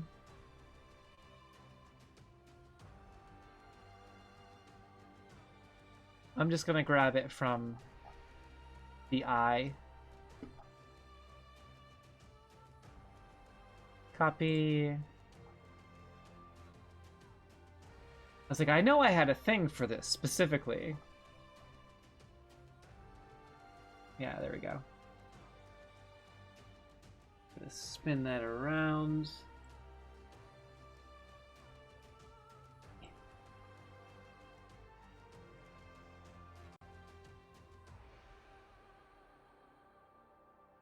Ship is much bigger. Oh, we've crashed. Oh no. There we go. I'm well, hurt. get ready. Get ready. Okay. All right, everybody. Ow, my shoulder. No. Ow, we're in so much pain. Somehow someone's table got broken. So gay. All right. So I'm just gonna make this not dynamic lighting, and we'll just have it be. Okay, we'll just reveal the whole thing. Make it easier. All right, so you have a few moments as the gangplank is lowered, and you leave Darius and Alessia. You leave the Dragon Keepers on the Storm's call to board the Intrepid, and you can see again the beautiful, well-crafted, frilled sails gently billowing in the winds, and the stylized red banners. And you can see the captain, who makes his way towards the edge of the upper rail by the helm, kind of gazing at all of you as you approach, kind of hands on his waist, and just kind of watching you all enter, watching you all board his ship. And he seems like a very young captain. A little bit of scarring across his left side of his face. White, sort of platinum blonde hair, a blade at his hip, and lots of other books and potions.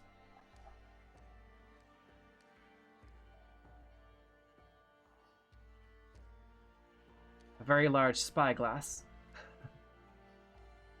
And he kind of makes his way down the rail, down the side of the stairs here, and kind of like trips a little bit coming down the last step and just grabs onto the railing and dusts himself off a little bit.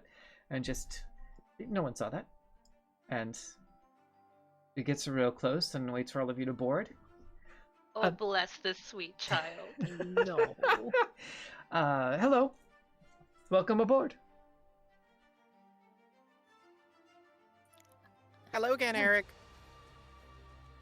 That's do, right. Do any Yeah. of us know him? Or just... Who came here on the Intrepid? Just Willow, as Just far as Willow, I know, 'cause okay, cool, cool, She yeah. charted from the Draconic. Yes, okay. So, recognizing Eric, he looks over at Willow and just... Oh, hi, Willow. Good to see you again. Hello, everybody. I am Captain Eric the Hunter, the Second. And this is my ship, the Intrepid. It's a marvelous ship chartered by the Vas'Kratoria. I expect everyone to be on their best behavior, mind your manners, and it will be reciprocated to you. There will be luncheon served at 11:30 every day, tea at 2 p.m., and dinner promptly at 6:30 in the evening. There is a very limited supply of what we can, limited selection for dinner, but we will do our best to add as many vegetables into your diet as possible, and some fruits in the morning that have been rationed, so only one orange every other day per person, so you don't get scurvy. Delightful. Mabel loves this little captain. Oh, The little she captain is that just- could. Yes, she is just like, you look over and she's just like enamored with this sweet Eric. Like, oh, this baby boy. He's doing so good. I'm not his mom, but I'm so proud of him.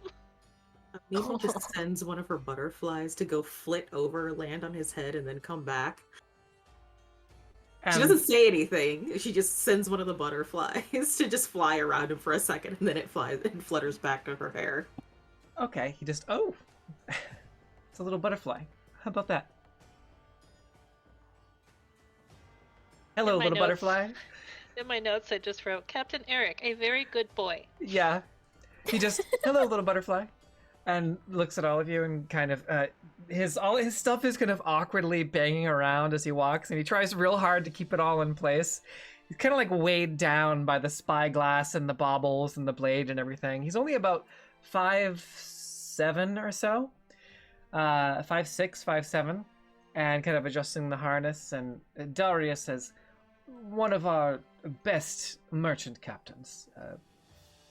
Highest reviewed. Everyone seems to love traveling on the Intrepid, and as such, wealthy benefactors as well.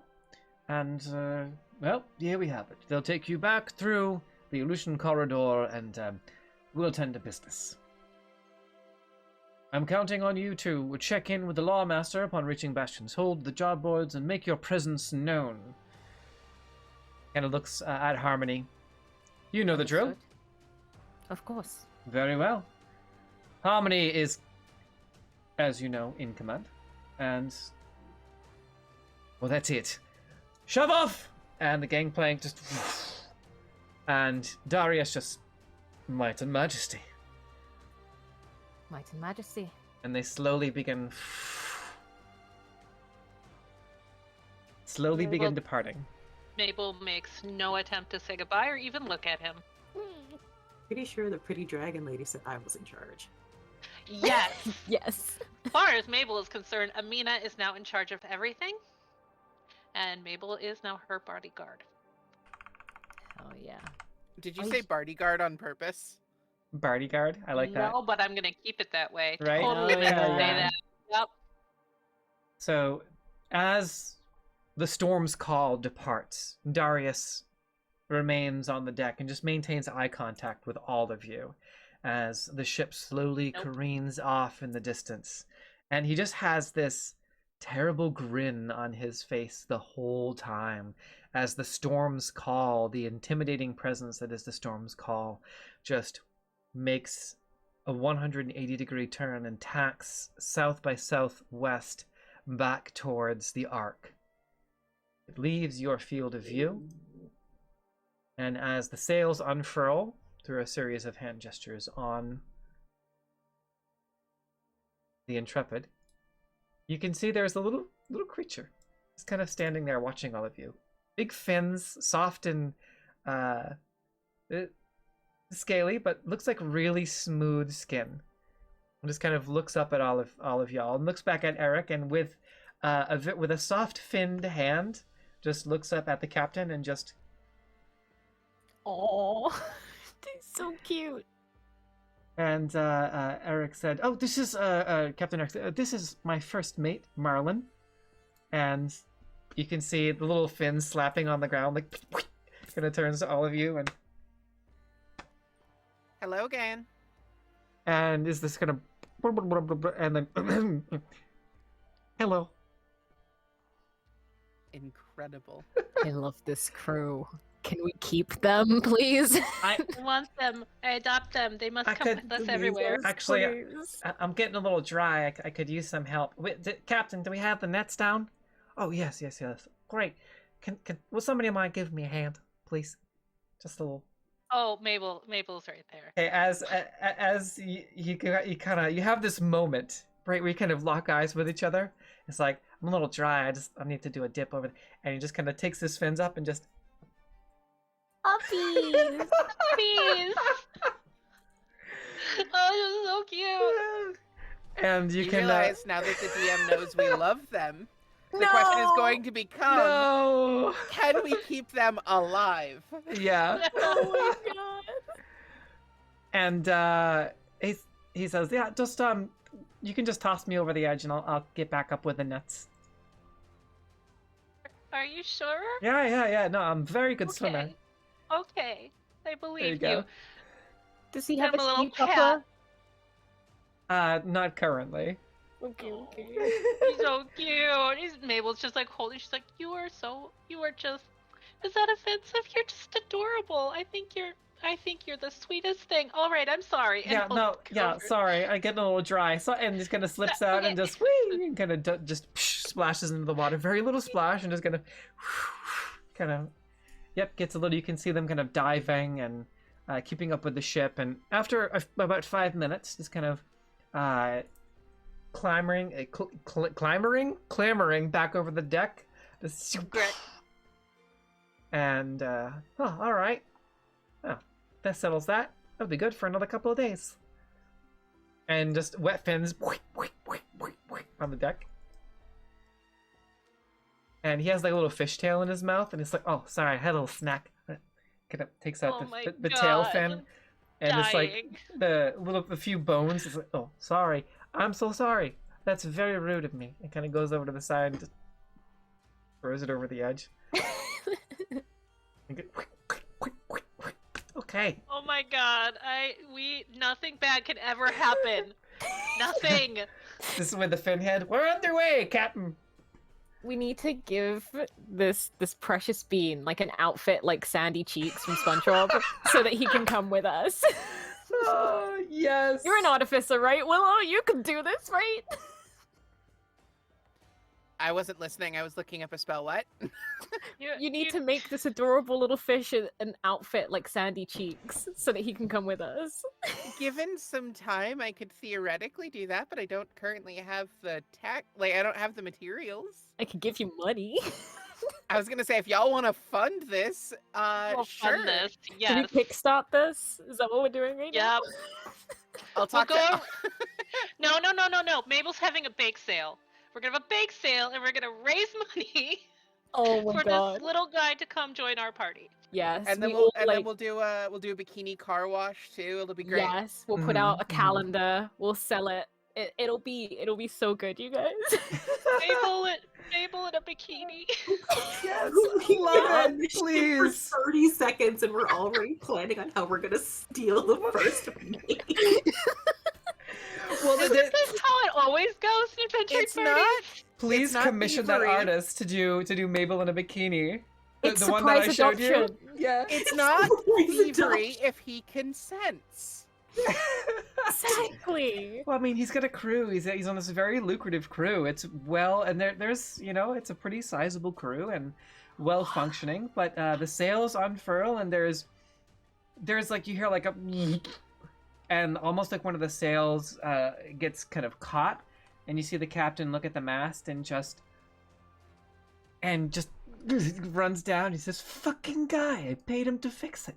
Kind of goes over here and just some hand signals, and the crew kind of climbs up the side of the mast, and it takes about 10 minutes, but eventually they're able to free up the mast. And he's just looks at the other deckhand. It's just fucking guy, and kind of clambers back down. Oh, sorry, language. Okay, we're underway. Yes. Do you want me to take a look at that later? Where is mean, her you voice? can. I lost it. You can if you like. Damn it. It was Libby. Libby threw you off. Mm-mm. I mean, I can't pay you anything extra for it, but I mean, we're already on your ship, so that's it's true. not.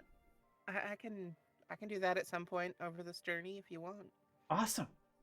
Thank you. I am also very strong and large, so if you need anything from on I a can top see that. shelf, I'm here for you. Just kind of narrows his eyes a little bit. Also, Just- I can do other things, and she like flexes, and there's some muscle mass there. Damn. Kind of. I have my ways of reaching things on the top shelf. Don't think I don't. Oh, he's so insecure. She We love nods. him. She nods very much like a mother, like, oh, bless you. He just. Anyway, we're underway. Please don't lean too far over the railing. It can be dangerous, even in the Illusion Corridor.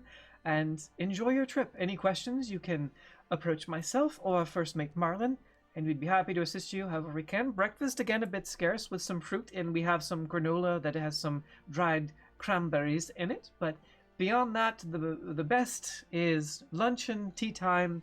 Nothing like some conversational tea time to really get the brain waves going, right? My dear Captain, Yes. may I The ship is now fully underway, sailing through the Illusion Corridor. may I utilize the galley for baked goods?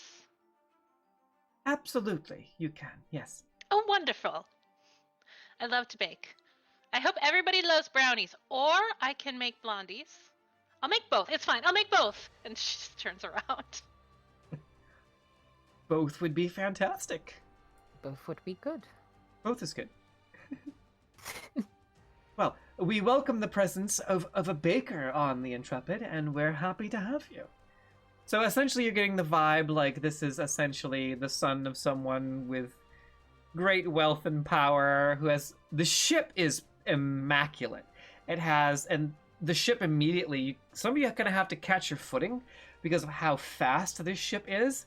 And you're like, whoa. And you remember, Willow, you were surprised, but the structure of the hull, it's double reinforced, and it has these unique angles to it. It's really a marvel of shipcraft, and the sails themselves catch the wind quicker than other ships. So definitely son of a wealthy noble, has the protection of the Vas'Kratoria. Not an elf, but clearly a very powerful human of some kind. It's kind of apparent to all of you. But he's very pleasant and very nice. And very sweet. I like him. Doing my best to sort of reincarnate my friend to the best of my ability. They kind of put him in the game and give him another chance to shine. Oh, Incredible. Yeah. I love it. He was just like this. This was especially the stumbling down the last step and like with too much stuff. So, and that art looks just like him. That's amazing. Yes, I found it. I was like, oh wow. It's not creepy is not the right word, but uncanny. And now he's here. He lives on in our game. So I love it. That's Yeah. wonderful. yep, Mhm. this is the character I mentioned before in the prologue. That some of this was done in his honor. So hopefully, This is the best way. yeah, hopefully he likes what we have. So, all right. So carrying on, you have 10 days. You can roleplay with anybody here, or we can fast forward and really get to the meat of it and do some of the travel in text RP.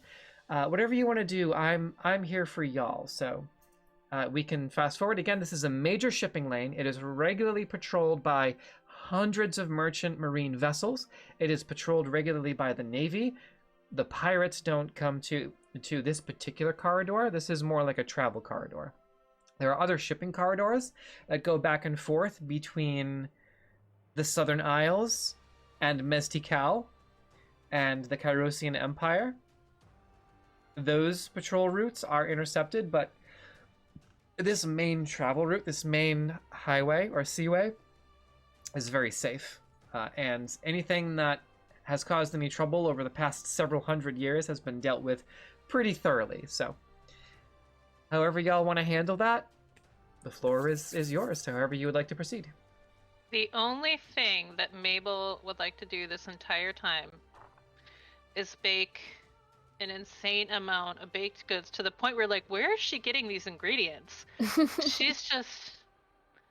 She has everything prepared in her bag. Like, that bag is mostly flour and ingredients. We love to see it. Goods. And by the time we are done with this, she knows every single person's name and, like, their family name and where they went to school and where they're from. Like, she knows everybody on this ship because she has just parked into the galley and has talked to everybody.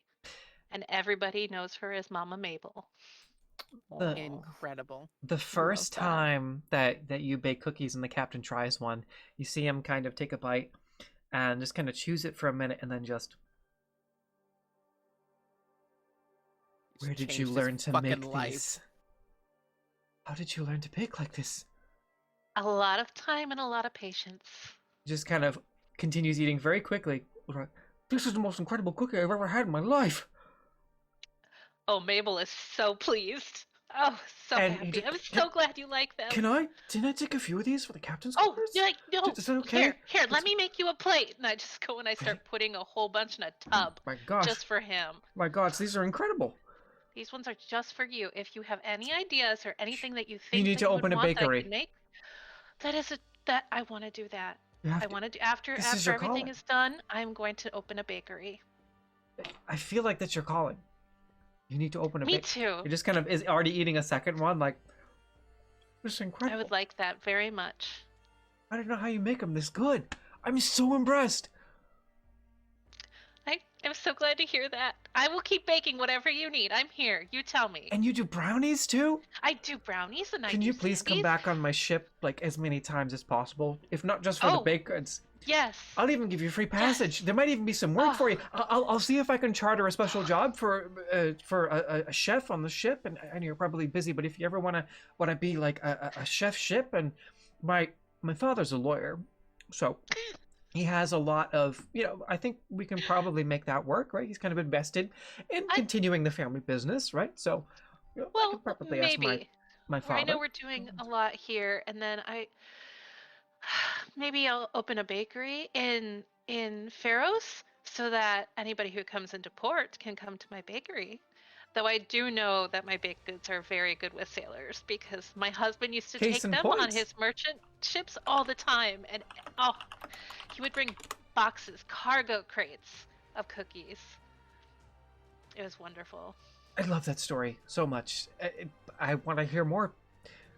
Okay, hey, I will this be is here. Great. During the 10-day travel, what would Willow be doing? So this is good. It's a good pace. I like this. I think first day she'd deal with the mast issue, whatever it is.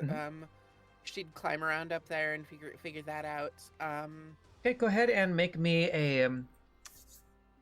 You're not necessarily ships aren't your purview. It seems to be very ship oriented as far as the mechanism of the sway bar. So I would say give me the DC won't be high though. I'd say give me an Arcana is your strong suit, right? Yeah. Okay. I would say, are you proficient with water vehicles or mace or wood crafting tools? Yeah, she has proficiency with woodcarver's tools. I do not have proficiency with any vehicles though. Okay, so let's use woodcarver's tools. So go ahead and roll a d20, add your proficiency bonus and your intelligence modifier. Sure. Let's see if you can take a look at the the sway pivot. The sway I'm gonna bar. use my DM inspiration. 'Cause that was Okay. another 2. All right. That's the best place to use your DM inspiration from a recap is on a roll like this, because then you can get it again.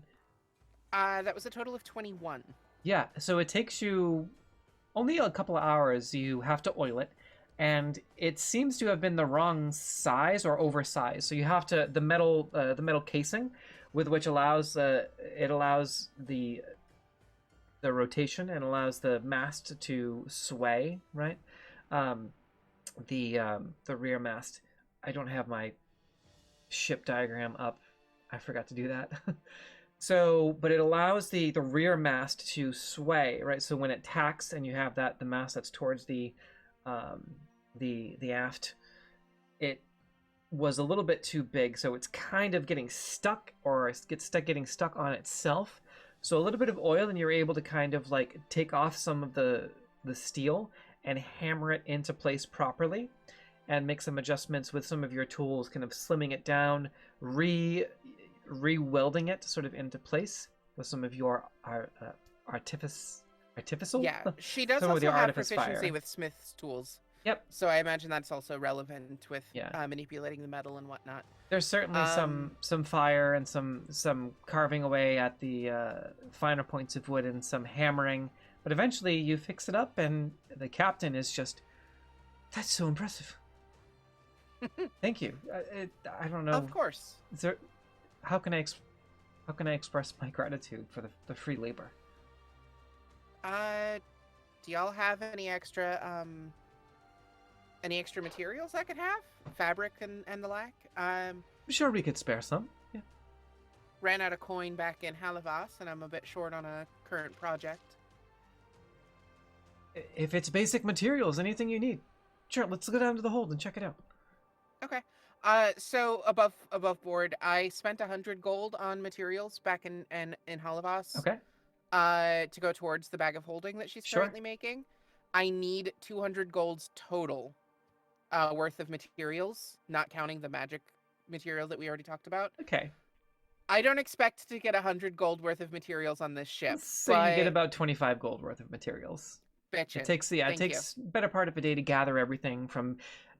Everything has a place. It's all tucked away nice and neat in its own space, its own boxes, but going through the hold, you're able, just on the other side of the map, going through the hold, you're able to find, and he has everything meticulously organized and has a clipboard that has a location of everything, and he's just kind of, okay, well, this I think we might have, and you can probably replace this one with this different type of fabric, and you're really having this intense discussion about materials with the captain. It's delightful. Fantastic. So yeah, that's, and then just for the rest of the ship ride, she'll probably just be working on the bag of holding, determining her pattern, cutting, sewing, Mhm. experimenting with shapes to figure out what exactly works best, etc. We determined that she would need 40 hours on this. She doesn't have all of the materials, so I don't think she could spend the whole time anyway. I'll say it's a long trip. I'll give you about 30 hours. I'll give you 32 hours, and then all you need to do is attach the last components.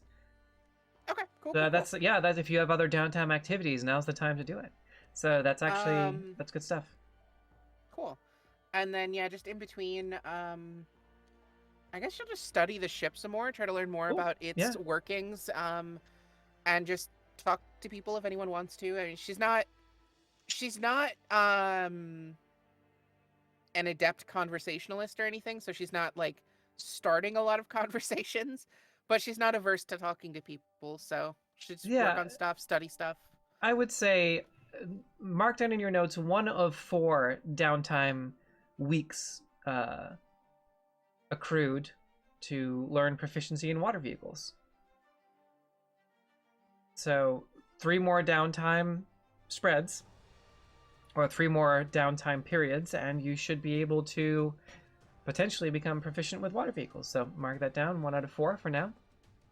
And Amina, what would Amina like to do in the roughly 8 days? It's a fast ship, so roughly 8 days that it takes you to get from the harbor of Halavas to Bastion's Hold. Amina is trying to she's currently designing new costumes, stuff that she's going to need for school. She's trying to focus on what she's going to do in the future when all of this nonsense is done. She's still very optimistic despite everything.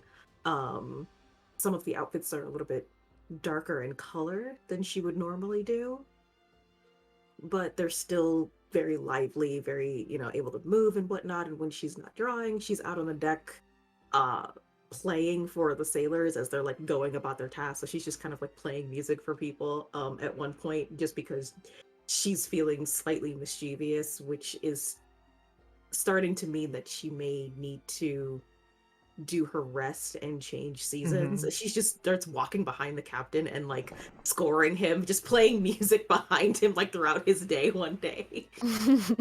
That's awesome. Music wherever he goes. Well, basically, he's super into. He's got a lot of very specific requests, but most of the time when you're preparing outfits, he actually offers to help with picking out the outfits and gives you some pretty intense fashion advice. It seems to be yes. Okay. I'm loving this steed bonnet energy. Yes. Oh my god, I'm here. I'm and here it's like, for steed bonnet. Okay, you definitely want to have some frills, okay, and you don't want the colors to contrast too much. But I really like these. I really like the. What would be some colors that you would use for your dresses, for your outfits? Well, depending on which season I am, it sort of depends on what. Because like right now, I'm really into like bright pastels, like pinks, and blues. And yellows, but it's definitely springtime, so yeah.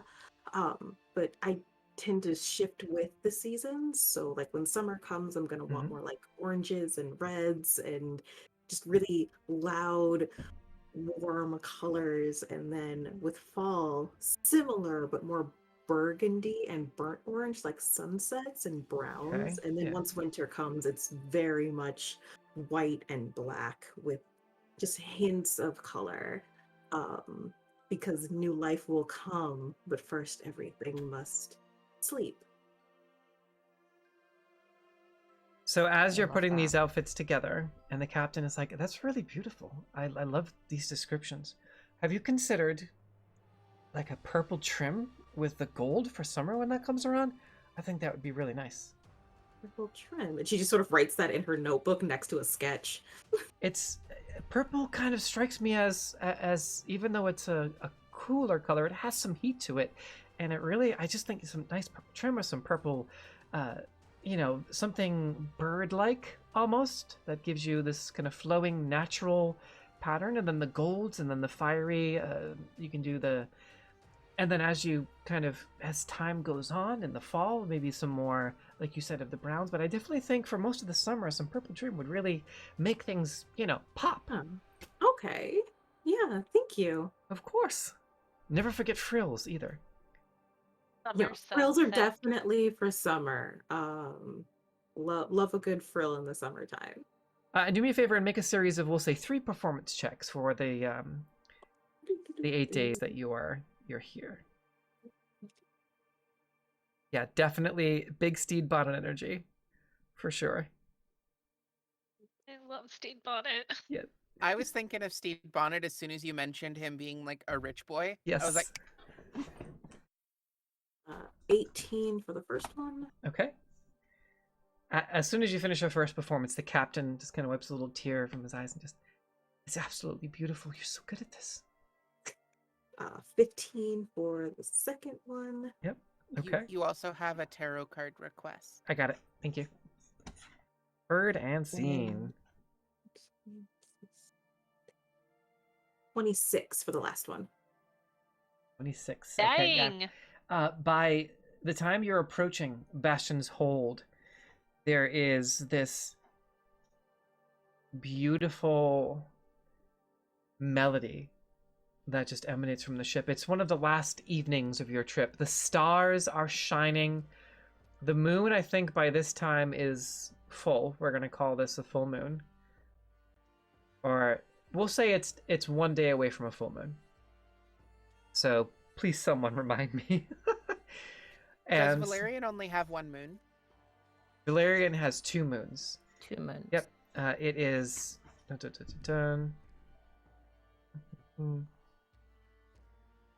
2 moons of Valerian.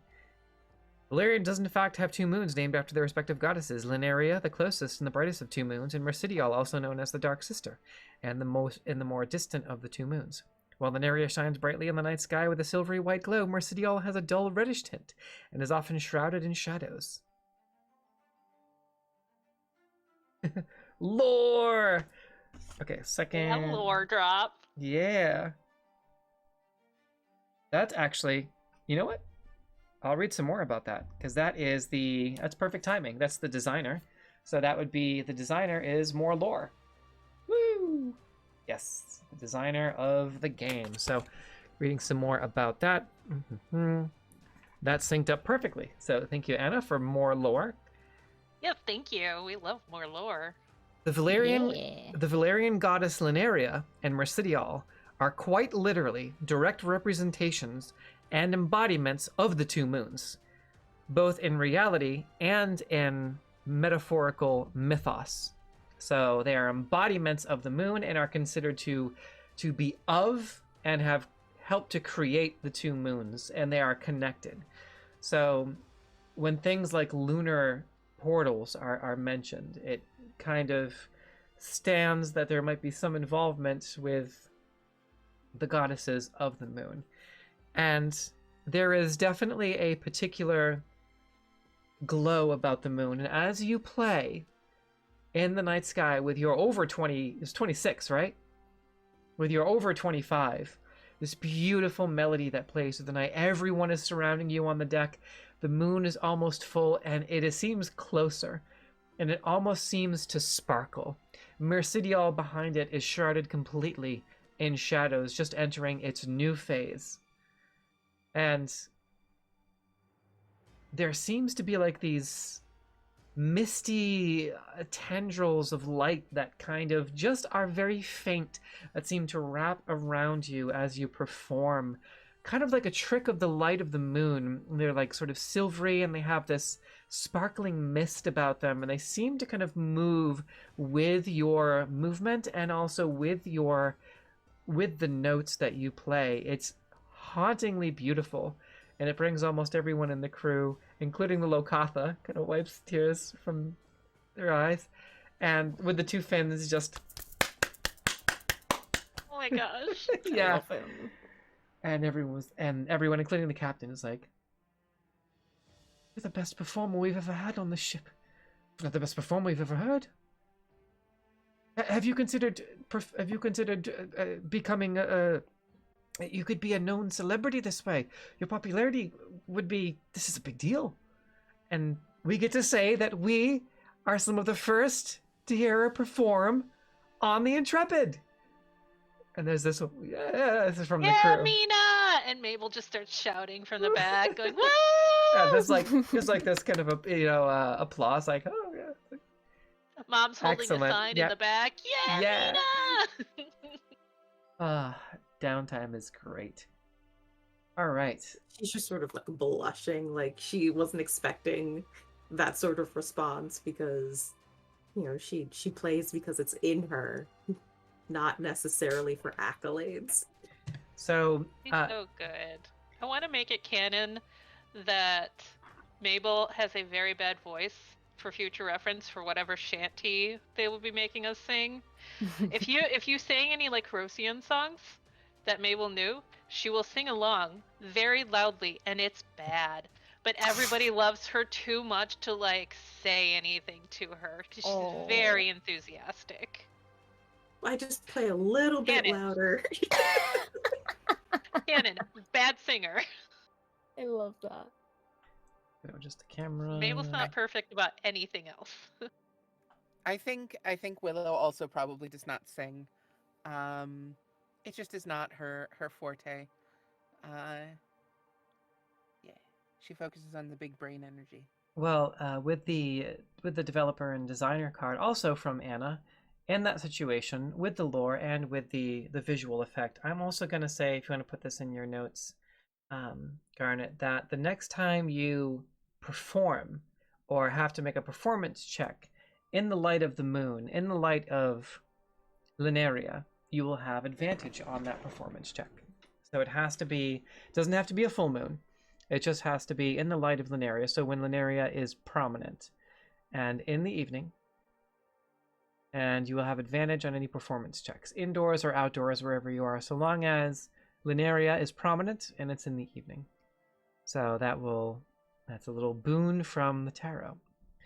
And That's so great. Yeah, that's pretty cool.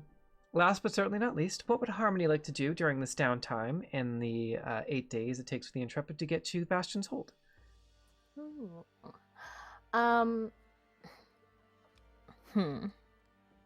Been trying to think about this whilst everybody else is describing stuff. Is the main deck like particularly busy with people walking up and down, or is it relatively smooth sailing? It can be. I mean, there's a full crew. The ship is small and fast. There's a crew of about 10 total, 10, 8, 9 or 10. So it's a pretty average size crew for this size ship. So it really depends on the time of day. Okay. Well, Harmony kind of spends a lot of time to herself. She'll come every once in a while and kind of check in on everyone. She won't say anything, but she'll just make sure that, like, okay, you're present, you're present, you're present, you're present. A mom counting her hens. Yeah, just like 1, 2, 3. Yeah. Okay. Big camp counselor energy. Yeah. Yes, we're here for it. Yep. But whenever it's quietest on the main deck, she kind of uses the rocky movement of the boat and the speed of how fast it's going to test her balance. So she would probably be going through the motions of her training with just a small dagger, wanting to make sure that she wasn't relaxing too much. So that's probably what she'd be doing whenever it was quiet.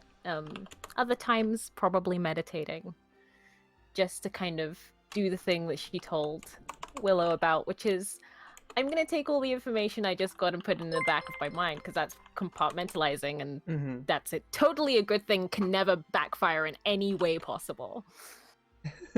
Bottle it up. Just shove it deep down in that bottle, and then shove the bottle deep down in your mind. Shove your mind deep down and... Also, thank you for the raid, Fusca. Fusca, one of our friends over at Girls Run These Worlds. So, yes, we are having a lovely night. Thank you. We're just wrapping up some downtime activities on our ship, the Intrepid, as we make our way from the starting island to the open world itself. So the world's about to get real big. So it's kind of perfect timing. And a new raid pulls a tarot card for our interactive D&D game. So that is not particularly relevant at all. So what I'm going to do, we've already done that. So, but I'm going to keep it just in case. You can do either or. Actually, that would be interesting. She drew another slime house. Yes, underwater slime house. Oh, that's a fun pose you got there. What Yeah. are you doing? Uh-oh. What are you doing, Essie? I could don't. do. I'm scared. I could do a couple of different things. Do it. Another giant woman. But I'm thinking, Yes. oh boy, yeah. Keep that going. Keep that gay energy going. Hear me out. Merman, who starts hitting on the captain. Ooh. Oh my gosh, we can play matchmaker. Let's parent trap this thing. Even better, a reverse merman. Fish Yes. head, human bottom. That's just the first mate. You're just describing the first mate. Don't ruin my ship, okay? Okay. I think I got something. I gotta change the music. This is good. This is good. Hello, everyone. Benny Hill theme starts playing. Yeah. Tarot cards. I can make this a good one. You're almost at the end of your trip. Harmony, just wanted to wrap up. Anything else specific that you wanted to do during your downtime? Somebody you want to talk to, or I was gonna say she probably wants to check in on that. It's not a bee. I don't know why I keep imagining it like a bee, but the little automaton that's in her vial. oh yes, the okay. The So honeycomb. Yeah, she's gonna try and like open the vial and the honeycomb to see if it I goes have- towards it. Okay, so in the hold. Hang on, let me change music for this too. We'll do go have with identify for the record. I can identify the thingies. we'll go back to this one. It's okay. It's fine. Don't ask You the have- person who's an expert in both machines and magic items. It's No, fine. this is good. This is good. I want to say it's your second to last day. You have a restless night. It's about 3:30 in the morning. You're down in the That's when I hold get all my somewhere. stuff done. Yeah, you're down in the hold somewhere. There's lots of hammocks, right, that are kind of splayed out here, and also some hammocks across the lower decks here as well. But you kind of found a spot over here by these crates to. I'll say everyone else is asleep, so I'm gonna bring y'all. We'll put Key in the hammock here, and Willow on deck, and then wherever y'all want to move. But I'll put myself as far away Yeah. as possible because Yeah, Mabel right? is a snorer. I apologize. She is very loud. yeah, also hello everyone, and again, thank you Fuzka for the raids. Thank you so much. Thank you for all of our new followers. We'd love to see you. This is the interactive D&D tarot card system with Heavensfire, which is our homebrew world. So we'd love to see it. And we have a tarot card in the queue right now from this raid, so stand by for that. It's going to be like a 2-in-1 here. So as you are kind of investigating these two things, and if we have any Magic the Gathering fans here, you might recognize some of what's happening here. So as you're kind of investigating, you unscrew the cap that has the honeycomb mesh in it, and it's in this formaldehyde, and it's this, again, thin layer of mesh that just got this honeycomb mesh. And you take the other vial that has this metallic magical insect in it, this insect of artifice. You pop open that cap as well, and it immediately begins like crawling over to, this is a big deal, crawling over to the open jar. Oh boy. And kind of like on the open jar and kind of going up. Do you stop it? Do you let it go into the jar? The way you say that, I feel like I should stop. I don't know. I don't want to steer you one way or another, but it wants to go into the jar of mesh. You know what, Bean? I respect the hustle to get this honey, so go get it, champ. Okay. Do it.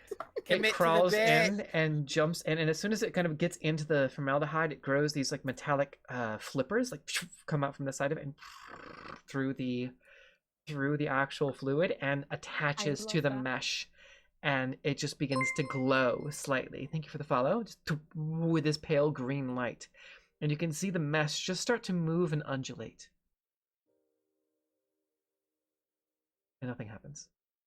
But it seems to be interacting with the mesh in some way. She's just gonna kind of lean close and try and inspect to see what it's doing exactly. Is it consuming it, or is it? It seems to be operating the mesh in a way that the mesh seems to be slowly expanding and almost forming a shape.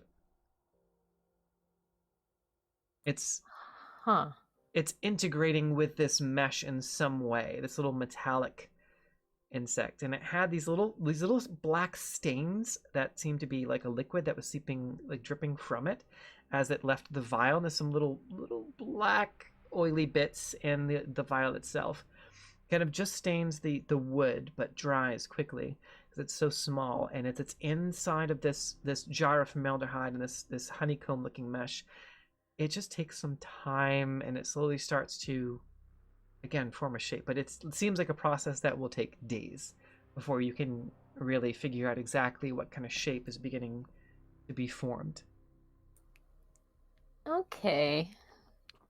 And you also know that you are about that with the dawn, you will be approaching Bastion's Hold. That's another thing to keep in mind as well. But that's what you're seeing for now. Nothing drastic happens. Nothing explodes, and no curses, fly out at you or anything. It just seems to be interfacing with this mesh, whatever this mesh is. Above game, I'm reminded of some stuff that happened in the Iron Fangs game. Is this the same thing? Like what happened with Driga, what happened in Anat's dream sequence? Is this... Maybe. Don't give me that. Maybe. Don't give me that. Just I have to got wait the and vibe. find out. So I got your vibe. Gotta wait and find out. But in Ahami's not gonna interrupt it in any way. She's just gonna put the little lid back on. okay, As as it's... oh no, I have something even better for this. Oh no. With the tarot card. What have you done? I know how to connect them so it's not random. Okay. I'm so scared. You have this moment where you just kind of are, there's this smell of oil that just kind of wafts up from this mixing with the formaldehyde, and you go to put the jar back on and close it, and you catch just a whiff of this oil smell mixing with the liquid, and it smells like bioorganic matter, very medicinal, but also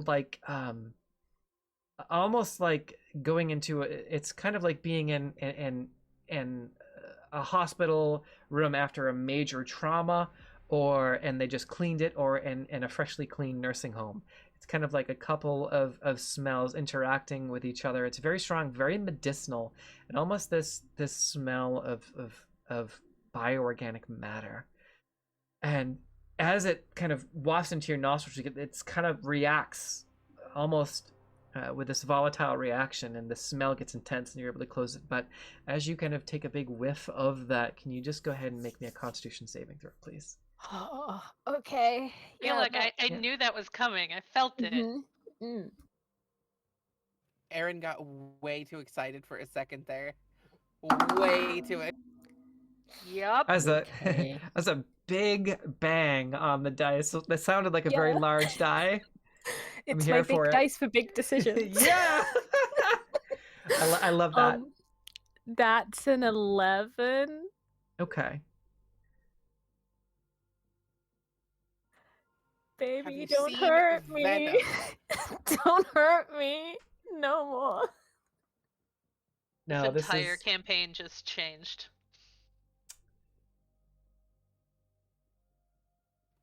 How do you feel about the Borg?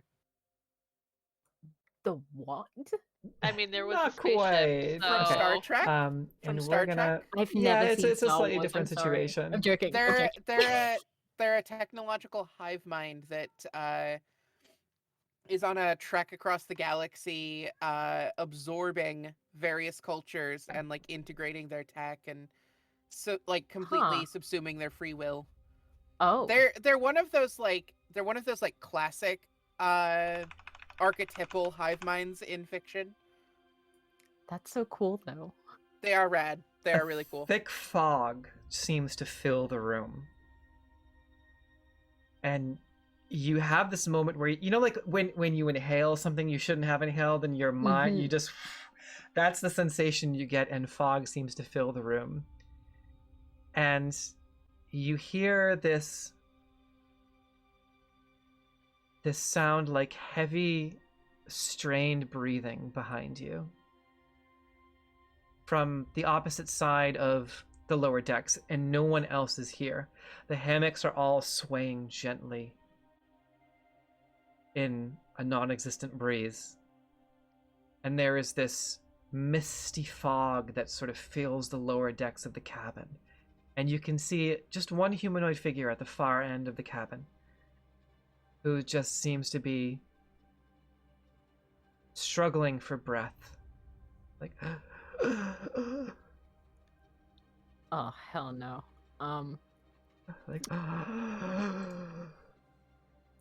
Harmony is going to kind of slowly coming to, like, reach for her dagger that's at Okay. her thigh, and just, like, look towards this figure, because nobody else is here. Correct. So she's like, what the fuck? And she's just gonna slowly kind of approach Okay. this figure. As you slowly move, step by step, creaking on the boards, you can start to see this figure in the distance take shape. Seems to be a feminine figure who has, like, her hand over her face, black gloves. Hang on, let me look at my resource art here, because I have her sitting right here. Oh my god. That's fine. Right, that's fine. It's This totally should be fine. fine. This is Absolutely, fine. yeah. No, it's definitely fine. Just wanted to Libby. help the bee. It's Libby. Libby just came out of nowhere. It's fine. Yeah, it's Libby. Hi, Libby. What's up, girl? And you can see that she has this, her attire is sort of like mostly black and green. And as she comes into focus, she kind of looks down at her hands. And on her left hand, there is this sort of black liquid that just encompasses most of her hand. And it almost forms like this armored glove that has these very organic looking natural spikes on the glove. And she has sort of like this shoulder plate that has these wires that come out from the back of the shoulder plate and into her spine. And Borg. sort of It's like definitely the Borg. a spiked chain choker. And brunette hair tied back, and you can see sort of like pale skin and these very organic looking leathers that are like this green and this black and green. Hair tied back in a ponytail. And you can see as she kind of slowly looks up at you, the mist starts to fade, and you catch just the faintest image of this figure. She has this black eyeshadow that seems to have like run all the way down her face. And it's pretty heavy around the eyes. And she just kind of, you're struggling to really see this person, almost like she's a distant memory. Like nothing is really quite, the features are wrong, or they're off, or they're distorted. And she just kind of starts to get more and more blurred. And in that instant, all sound is removed from the room. And you just hear a distant voice that is very loud all of a sudden, kind of like that scene in Dune, where they're using the powers of the Bene Gesserit. And it's this feminine voice that echoes, that just shouts in your mind. And it's just, continue the work. And as you're like, it takes you by surprise, and this continue the work, and you feel a hand on your shoulder. Harmony's gonna swing With your sword? with the dagger that she has in her hand. You swing the dagger, and you stick it into the chest of the same woman that was seated there. Except when she looks up at you, her hand is skeletal. Her hands are skeletal, decayed. Most of her body is rotting, and she points at the jar and just, and her whole face is missing. And it's just a skull with hollow eyes and a mouth, and there are these dark shadows that swirl in it. And in that moment, you and wake from the nightmare on this table. The fog is gone, and you are back, and you are fucking horrified. And this is the... Check out this card. So if all that was a nightmare, did she actually put the bug in the bottle or not? Yes, she did. This is the four of undead. And there's more to it. There's a couple of ghosts that are lurking, that could be lurking. There's a lot of ghost stories about the shore of the Isle of Redantis, just southeast, a few miles off the coast of Bastion's Hold, and of course the Maiden of the Lighthouse, right, which is a very popular Vas'Kratorian tale, right, the widow of the lighthouse. But this is something different. This is something that really takes you by surprise, and this scares me, so I assume Harmony is horrified.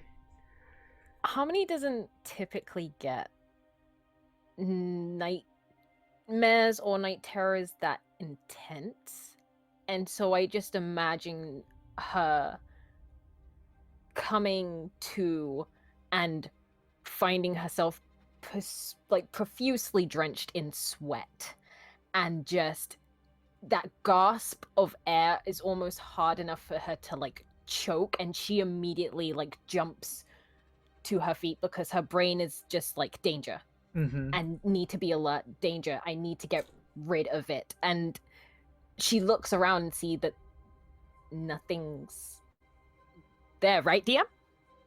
Yeah, so Mabel and Amina, Harmony is kind of like freaking out because you're all there. And Harmony's, at attention. She did say it was like 3 a.m., middle of the night. Yes, it is. It is middle of the night. So are we currently asleep then? Are you like...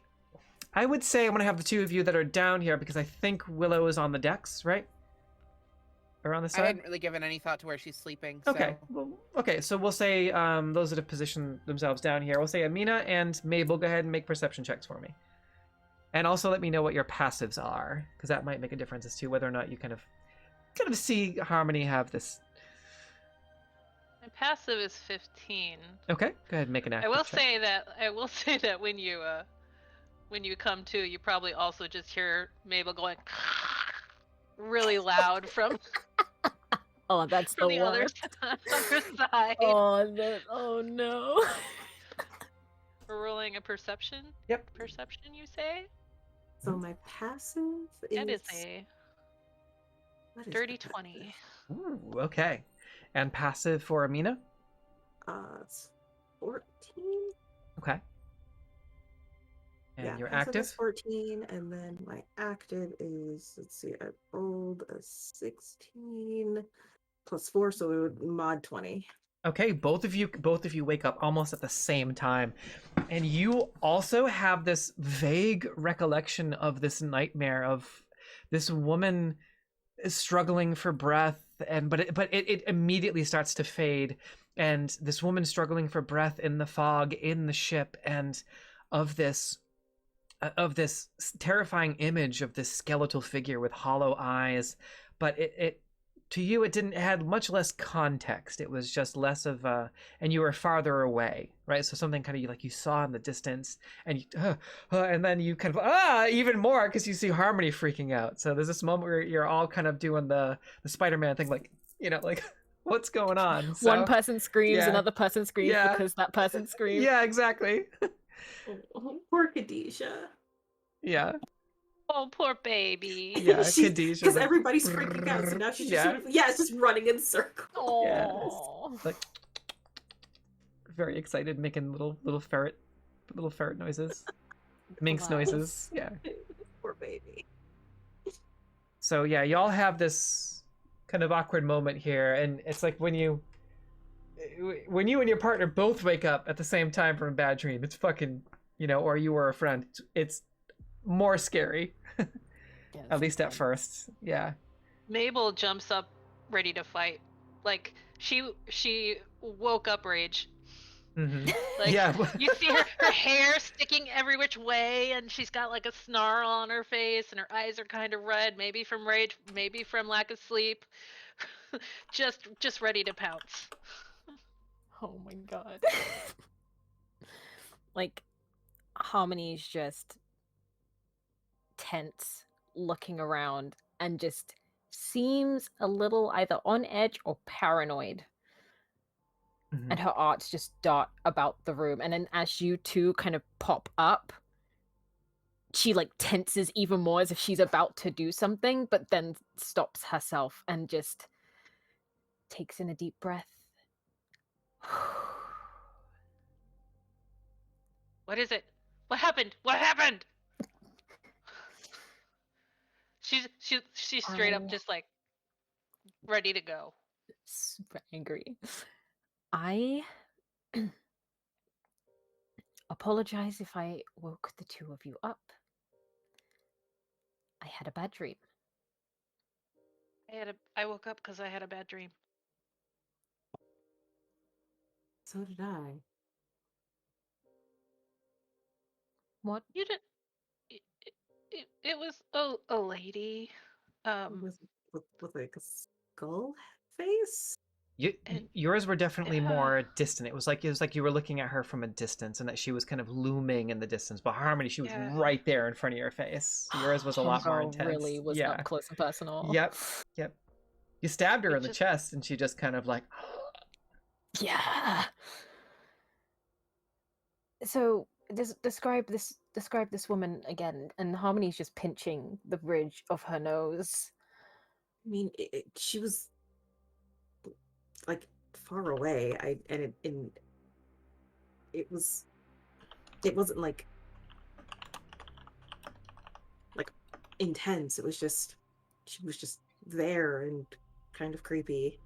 Her face was either like painted to look like a skull or it was a skull, and she had like a black dripping hand and some spikes.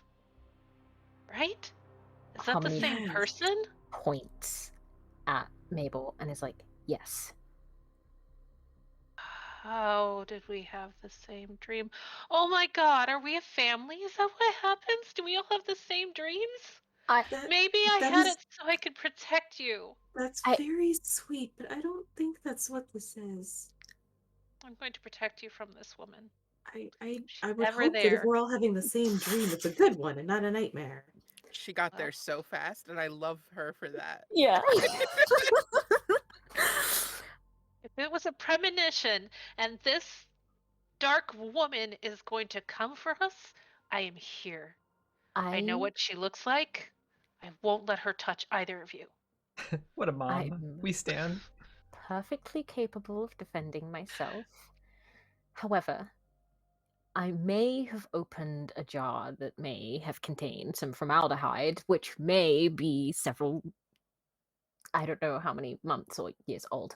So perhaps the fumes were just playing with our minds. Perhaps this was all just some kind of stress-induced hallucination, dream connection, mind swap palace. I don't We know, all but had I'd like the to stop thinking same about it. scary dream because you opened a jar.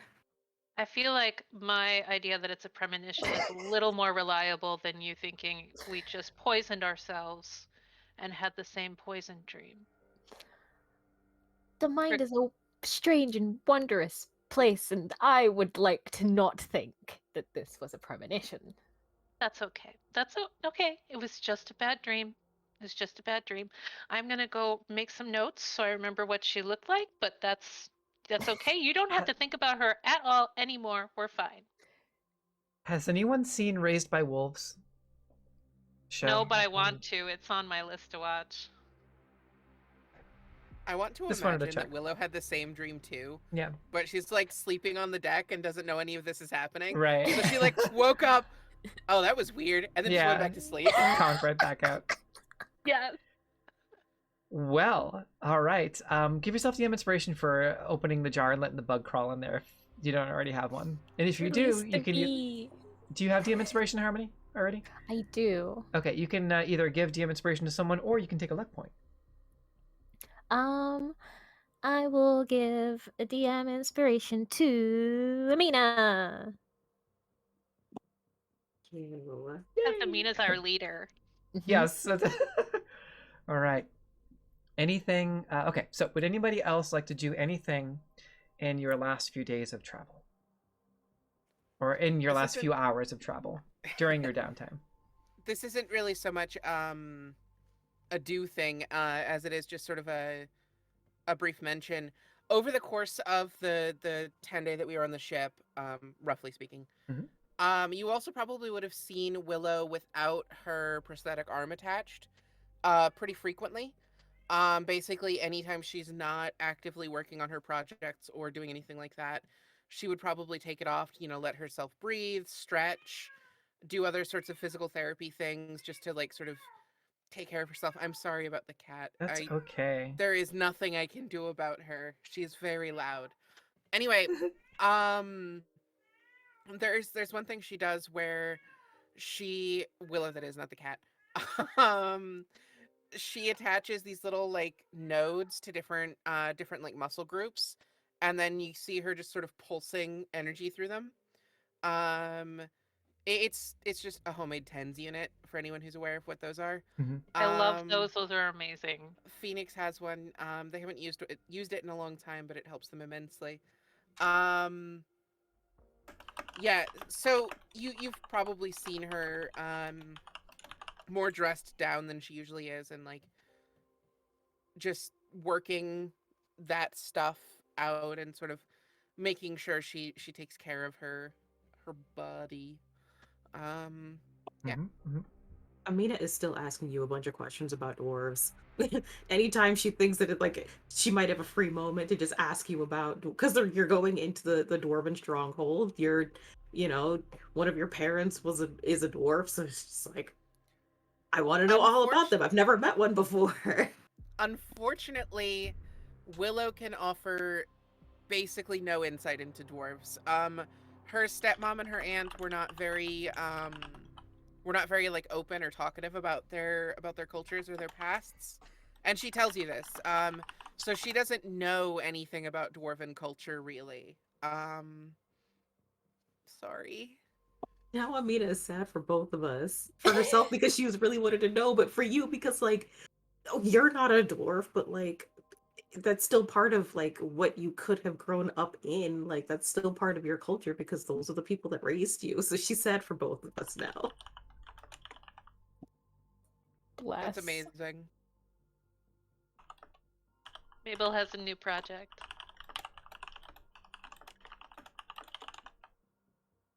Is it Find the Weird Dream Lady? So I'm putting this in A running list now. Yeah, so y'all can see I actually have a whole calendar for this. All right, so it is dawn, or just past dawn, of the 5th day of Eocosta, because you set out on the 38th of Licuma. Every month has 4 10 days, including 1 extra day, Sol's Day, at the end of every month. And this is the year of the septennial conjunction, which will give you 329 days of the year instead of 328 days of the year. The septennial conjunction occurs at the height of the summer equinox, but you are not yet there. That being said, it is the 5th day of Eocosta, which is spring. Essentially, it is around mid-April or so. It would be April coming into May. And if you looked at our calendar, so roughly early-ish April, early to mid-April.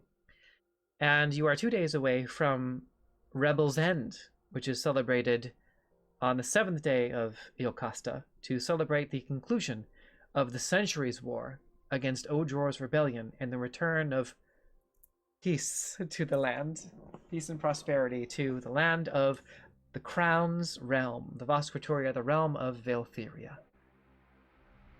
And you all are greeted with the news that you are approaching the fortified city of Bastion's Hold. You gather your things together for the day. You have breakfast of oranges and passion fruit that the captain was saving for the very last day, as well as scones. And scones, yes. Yeah. You have a wonderful, delicious breakfast. You gather They come with clotted cream, and you don't know where she had that. I love it. I love it so much. And as you're all preparing, is anyone doing anything special or unique as they prepare to crest over? You can see now land on the horizon. You can see that you're very close, actually, as you get on the deck, that you are on the right, sort of on the eastern side of a large island, which Harmony, those who have been to, those that are from Vaeltheria recognize this as Verdantis Isle. It has it's sort of this steep, jagged island of pine trees and rock formations and caverns in the center. It is known to be a stronghold of green dragons. Tend to make their home on Verdantis, but they tend to be reclusive, and they are also aquatic. There have been hunts for green dragons in these shipping lanes before. There have also been attacks and ships in the history of Valtheria. The last one was about 100 years ago, but there was a young green dragon that had taken residence in the caves closest to one of the ports, one of the listening posts in Verdantis Isle, and a group of adventurers were sent to hunt down this green dragon and put an end to it, eventually vanquishing this dragon and bringing back its teeth to prove their victory to the Vas'Kratoria. But this is a home for mostly green dragons and other creatures of the wood. It is considered extremely dangerous, if not enchantingly beautiful. Many attempts have been made to mine some of these caves, of which there are beautiful emeralds, but either deadly plants and poisonous gas fills most of the caves. So it's very dangerous even without dragons because of the noxious fumes that protect these emeralds. So it is mysterious and alluring at the same time.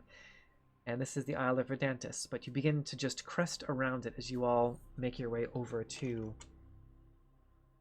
the decks. Mabel had one more thing she wanted to do Go ahead. while everyone else was doing things.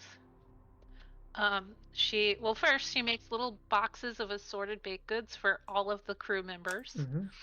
And then she leaves on Eric's desk a big, those big floral baskets that you can send for thank you gifts. It's that, only it's tons of cookies and baked goods and just this huge thing. And there's a little letter that just says thank you for giving me the inspiration for what I want to do when I am done with this journey. I am going to move back to Pharos and open up a bakery and call it the Intrepid Baker after you. So thank you very much. Come look for me anytime you're over there. Love, Mabel. Oh, That's so precious. do you have DM inspiration already? No, I do not. Give yourself DM inspiration for being both party mom and ship chef for the entirety Yay! of this downtime ride towards Valtheria. This isn't so much a thing that she does either, it's just flavor for describing things. When Willow comes out, her armor looks different than it did before. Excuse me. You see a few extra plates on her chest, sort of padding it out a bit more, and adding additional protection. It looks kind of like the pieces of a beetle's carapace. And there were long segmented bands down each leg in her other armor set that had these hydraulic extenders. They helped her move. They helped her stay lighter on her feet. Those have been shifted and they're now running down her arm on her right side, but I'm using my left hand to press the button. Anyway, on her right arm, that segmented band is running down, and there's the same hydraulic support is attached to her right arm instead. And it ends in this rather bulky gauntlet on that hand that has this large metal cuff just behind the hand, where her wrist is. I don't remember what else I was gonna say. But that's about the gist of her armor. It has additional plates and then a hydraulic gauntlet of unknown purpose at present. Yeah. Awesome. Okay. Anybody else? Yeah. When Amina goes into the captain's quarters and sees the giant basket, she just sort of chuckles to herself, and what she leaves for Eric is a design for him, which is basically a way for him to carry all of his stuff without it being encumbered. Because like as somebody who also carries a bunch of stuff, like I've got all of my instruments, I have a whole mink sitting on my shoulder, I also had to learn how to carry things without it being, bothersome. So Right. it's just a small sketch of like a very simple but elegant captain's uniform with like it's almost like a bandolier for a way for him to carry all of his things so he doesn't trip on the last step. Right. So he can just keep that like yes, I am the captain. Yes, I'm still a little bit goofy, but at least I'm not gonna fall on my face. I love it. That's wonderful. And also, he does compliment Willow on the new armor and the new hydraulics, and just it looks very intimidating and imposing. Thank you. Sure, you put a lot of work into that. Oh yes. Most of my time in school was spent on this. Really, it is the culmination of a good 2 years worth of designing and fabricating and spending every single copper I got my hands on materials and stuff. She points to the power source that's attached to her left shoulder, where it connects to the arm and where it connects to the armor. She points to that and she says, "I'm actually still in debt for this thing. It is very expensive. special. It took a long time to get a hold of, and I still owe coin for it. Hopefully it works the way it's supposed to, though." I have high hopes. Looks dangerous, at least. Well, the other model performed all right in the fight we got in on Havas, but Well, dangerous to anyone that would step in front of you, dare challenge you. I'm just hoping it keeps me safe. Really, this one's more focused on defense than it is on attack, and just because, I mean, what good's armor if it doesn't keep you safe, right? Exactly. Anybody else have anything they want to do before you crest over the horizon? I forgot to make a small. She also made a little box for our fishy friend. Oh, It's just little fish cakes that are in the shape of fish. amazing. The snack that smiles back, goldfish. Oh my god. Well, yep, that's how goldfish were invented. Mabel did it. We'll say he found it early, or or snuck in right after you put it down, and was like already kind of finishing one, and just kind of like put a fan on you. Thank you. Okay. Anybody else?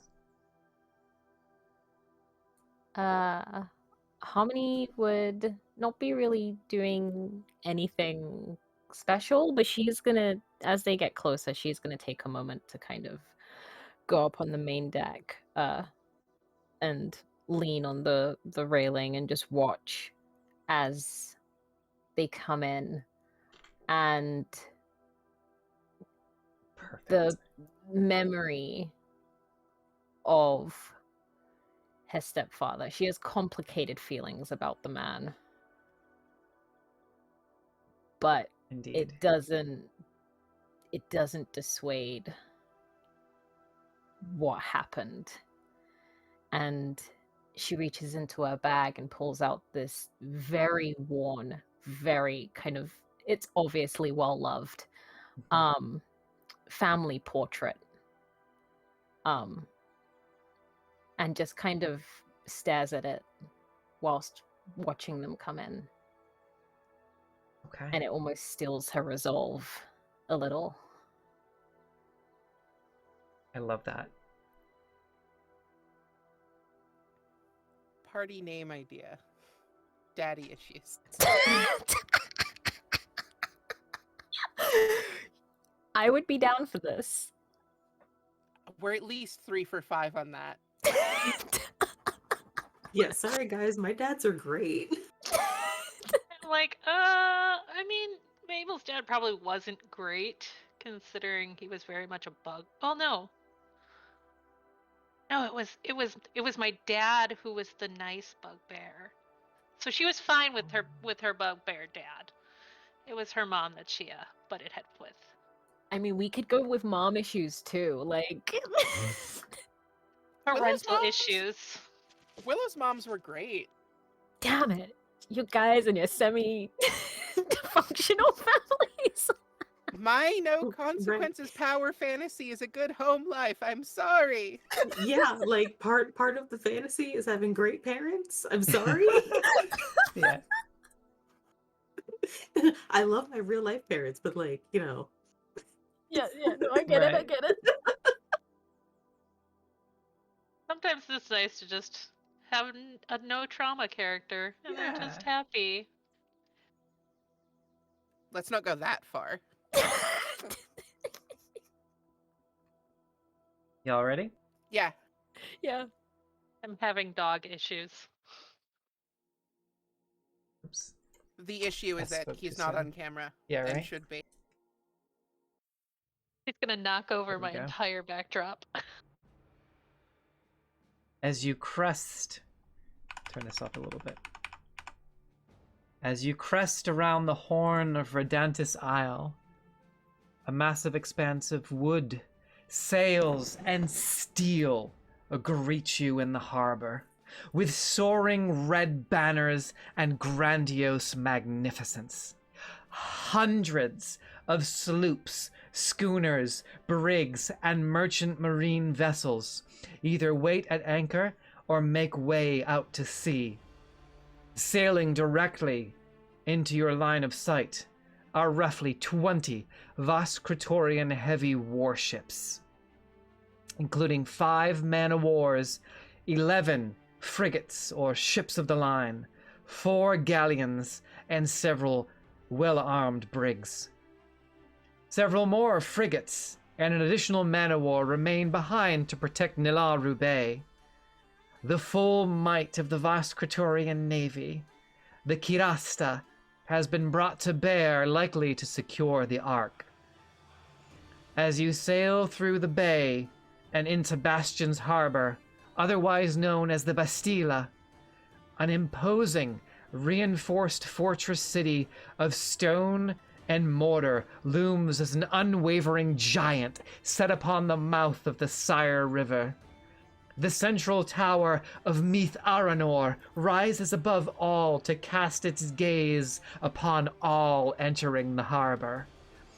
Flanked by a dozen fortified towers and lined with rows upon rows of ballistae and cannon, the impenetrable fortress of Esindra's Hold stands as a testament to the true might of the Vas'Kratoria.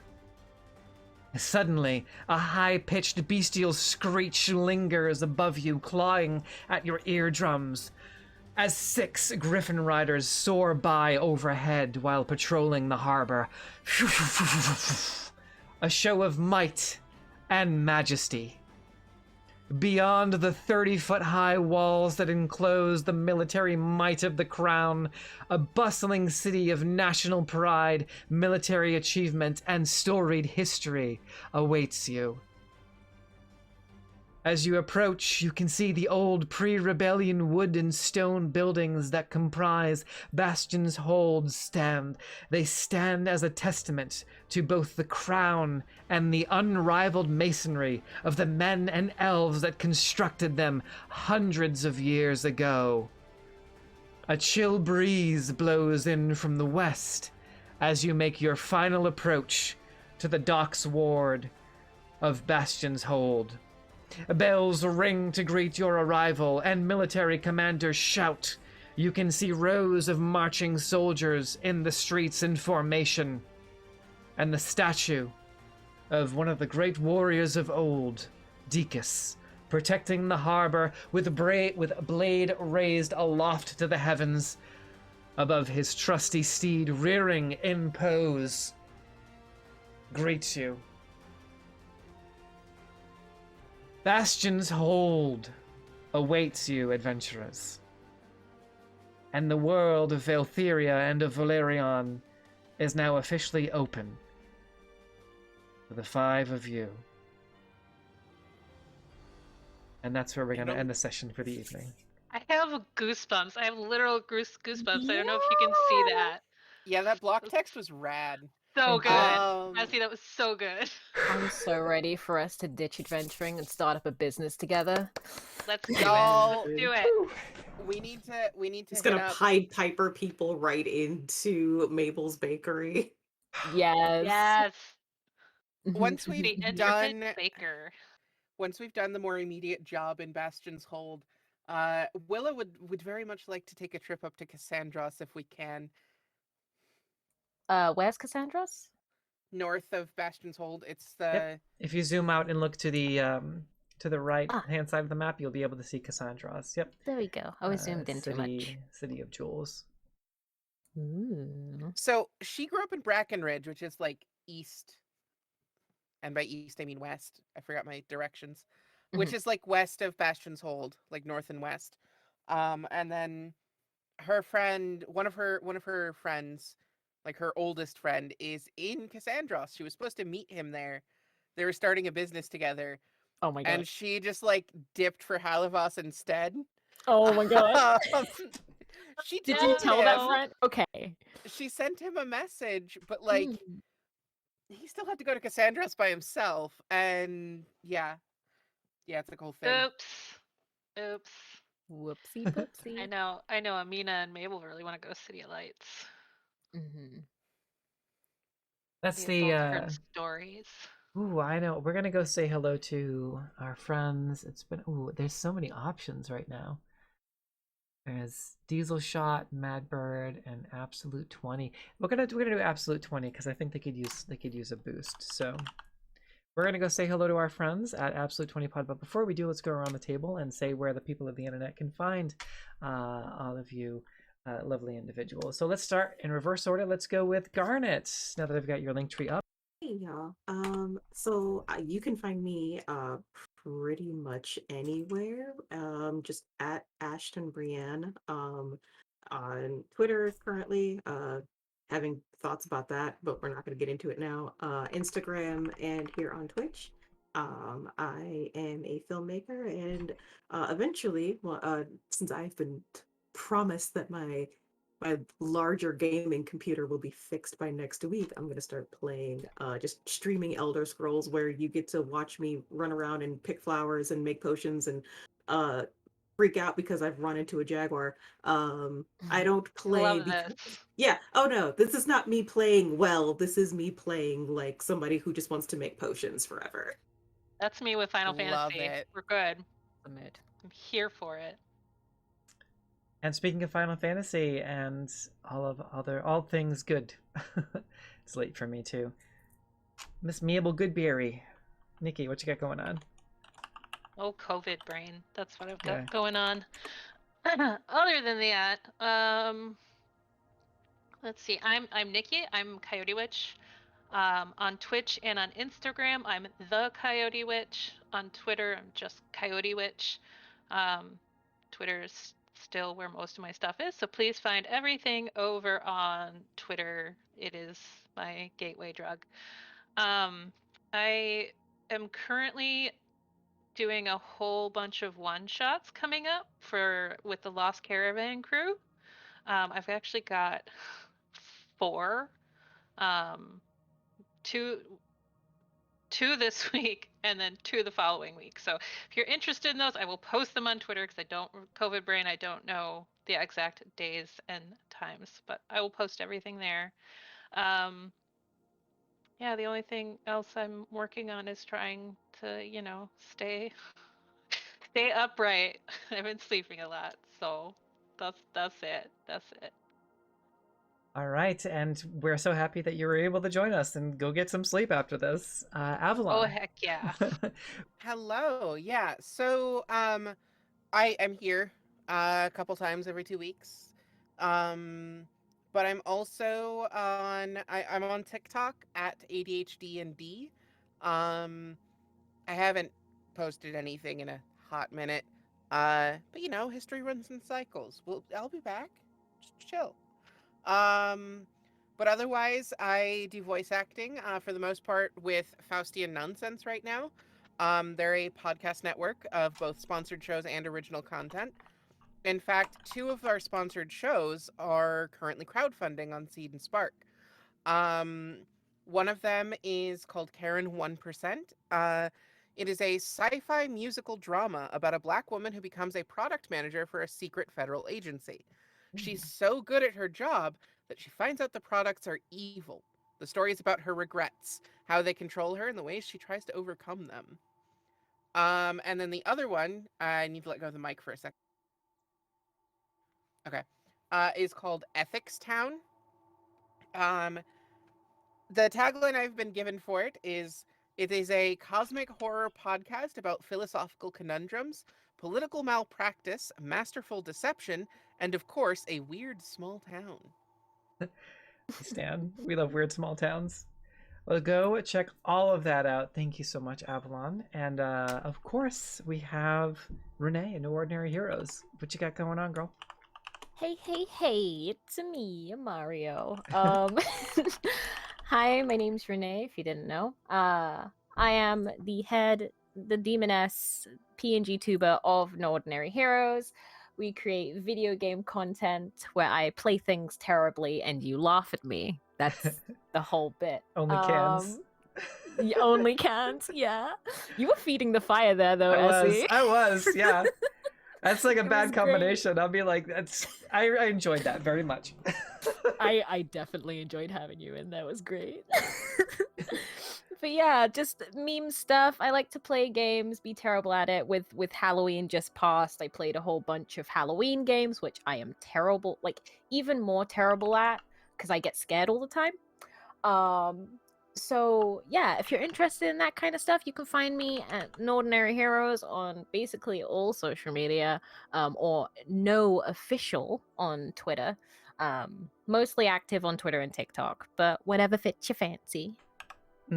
And it's all there in the chat too, with the link tree, and you can go check them out. Please do.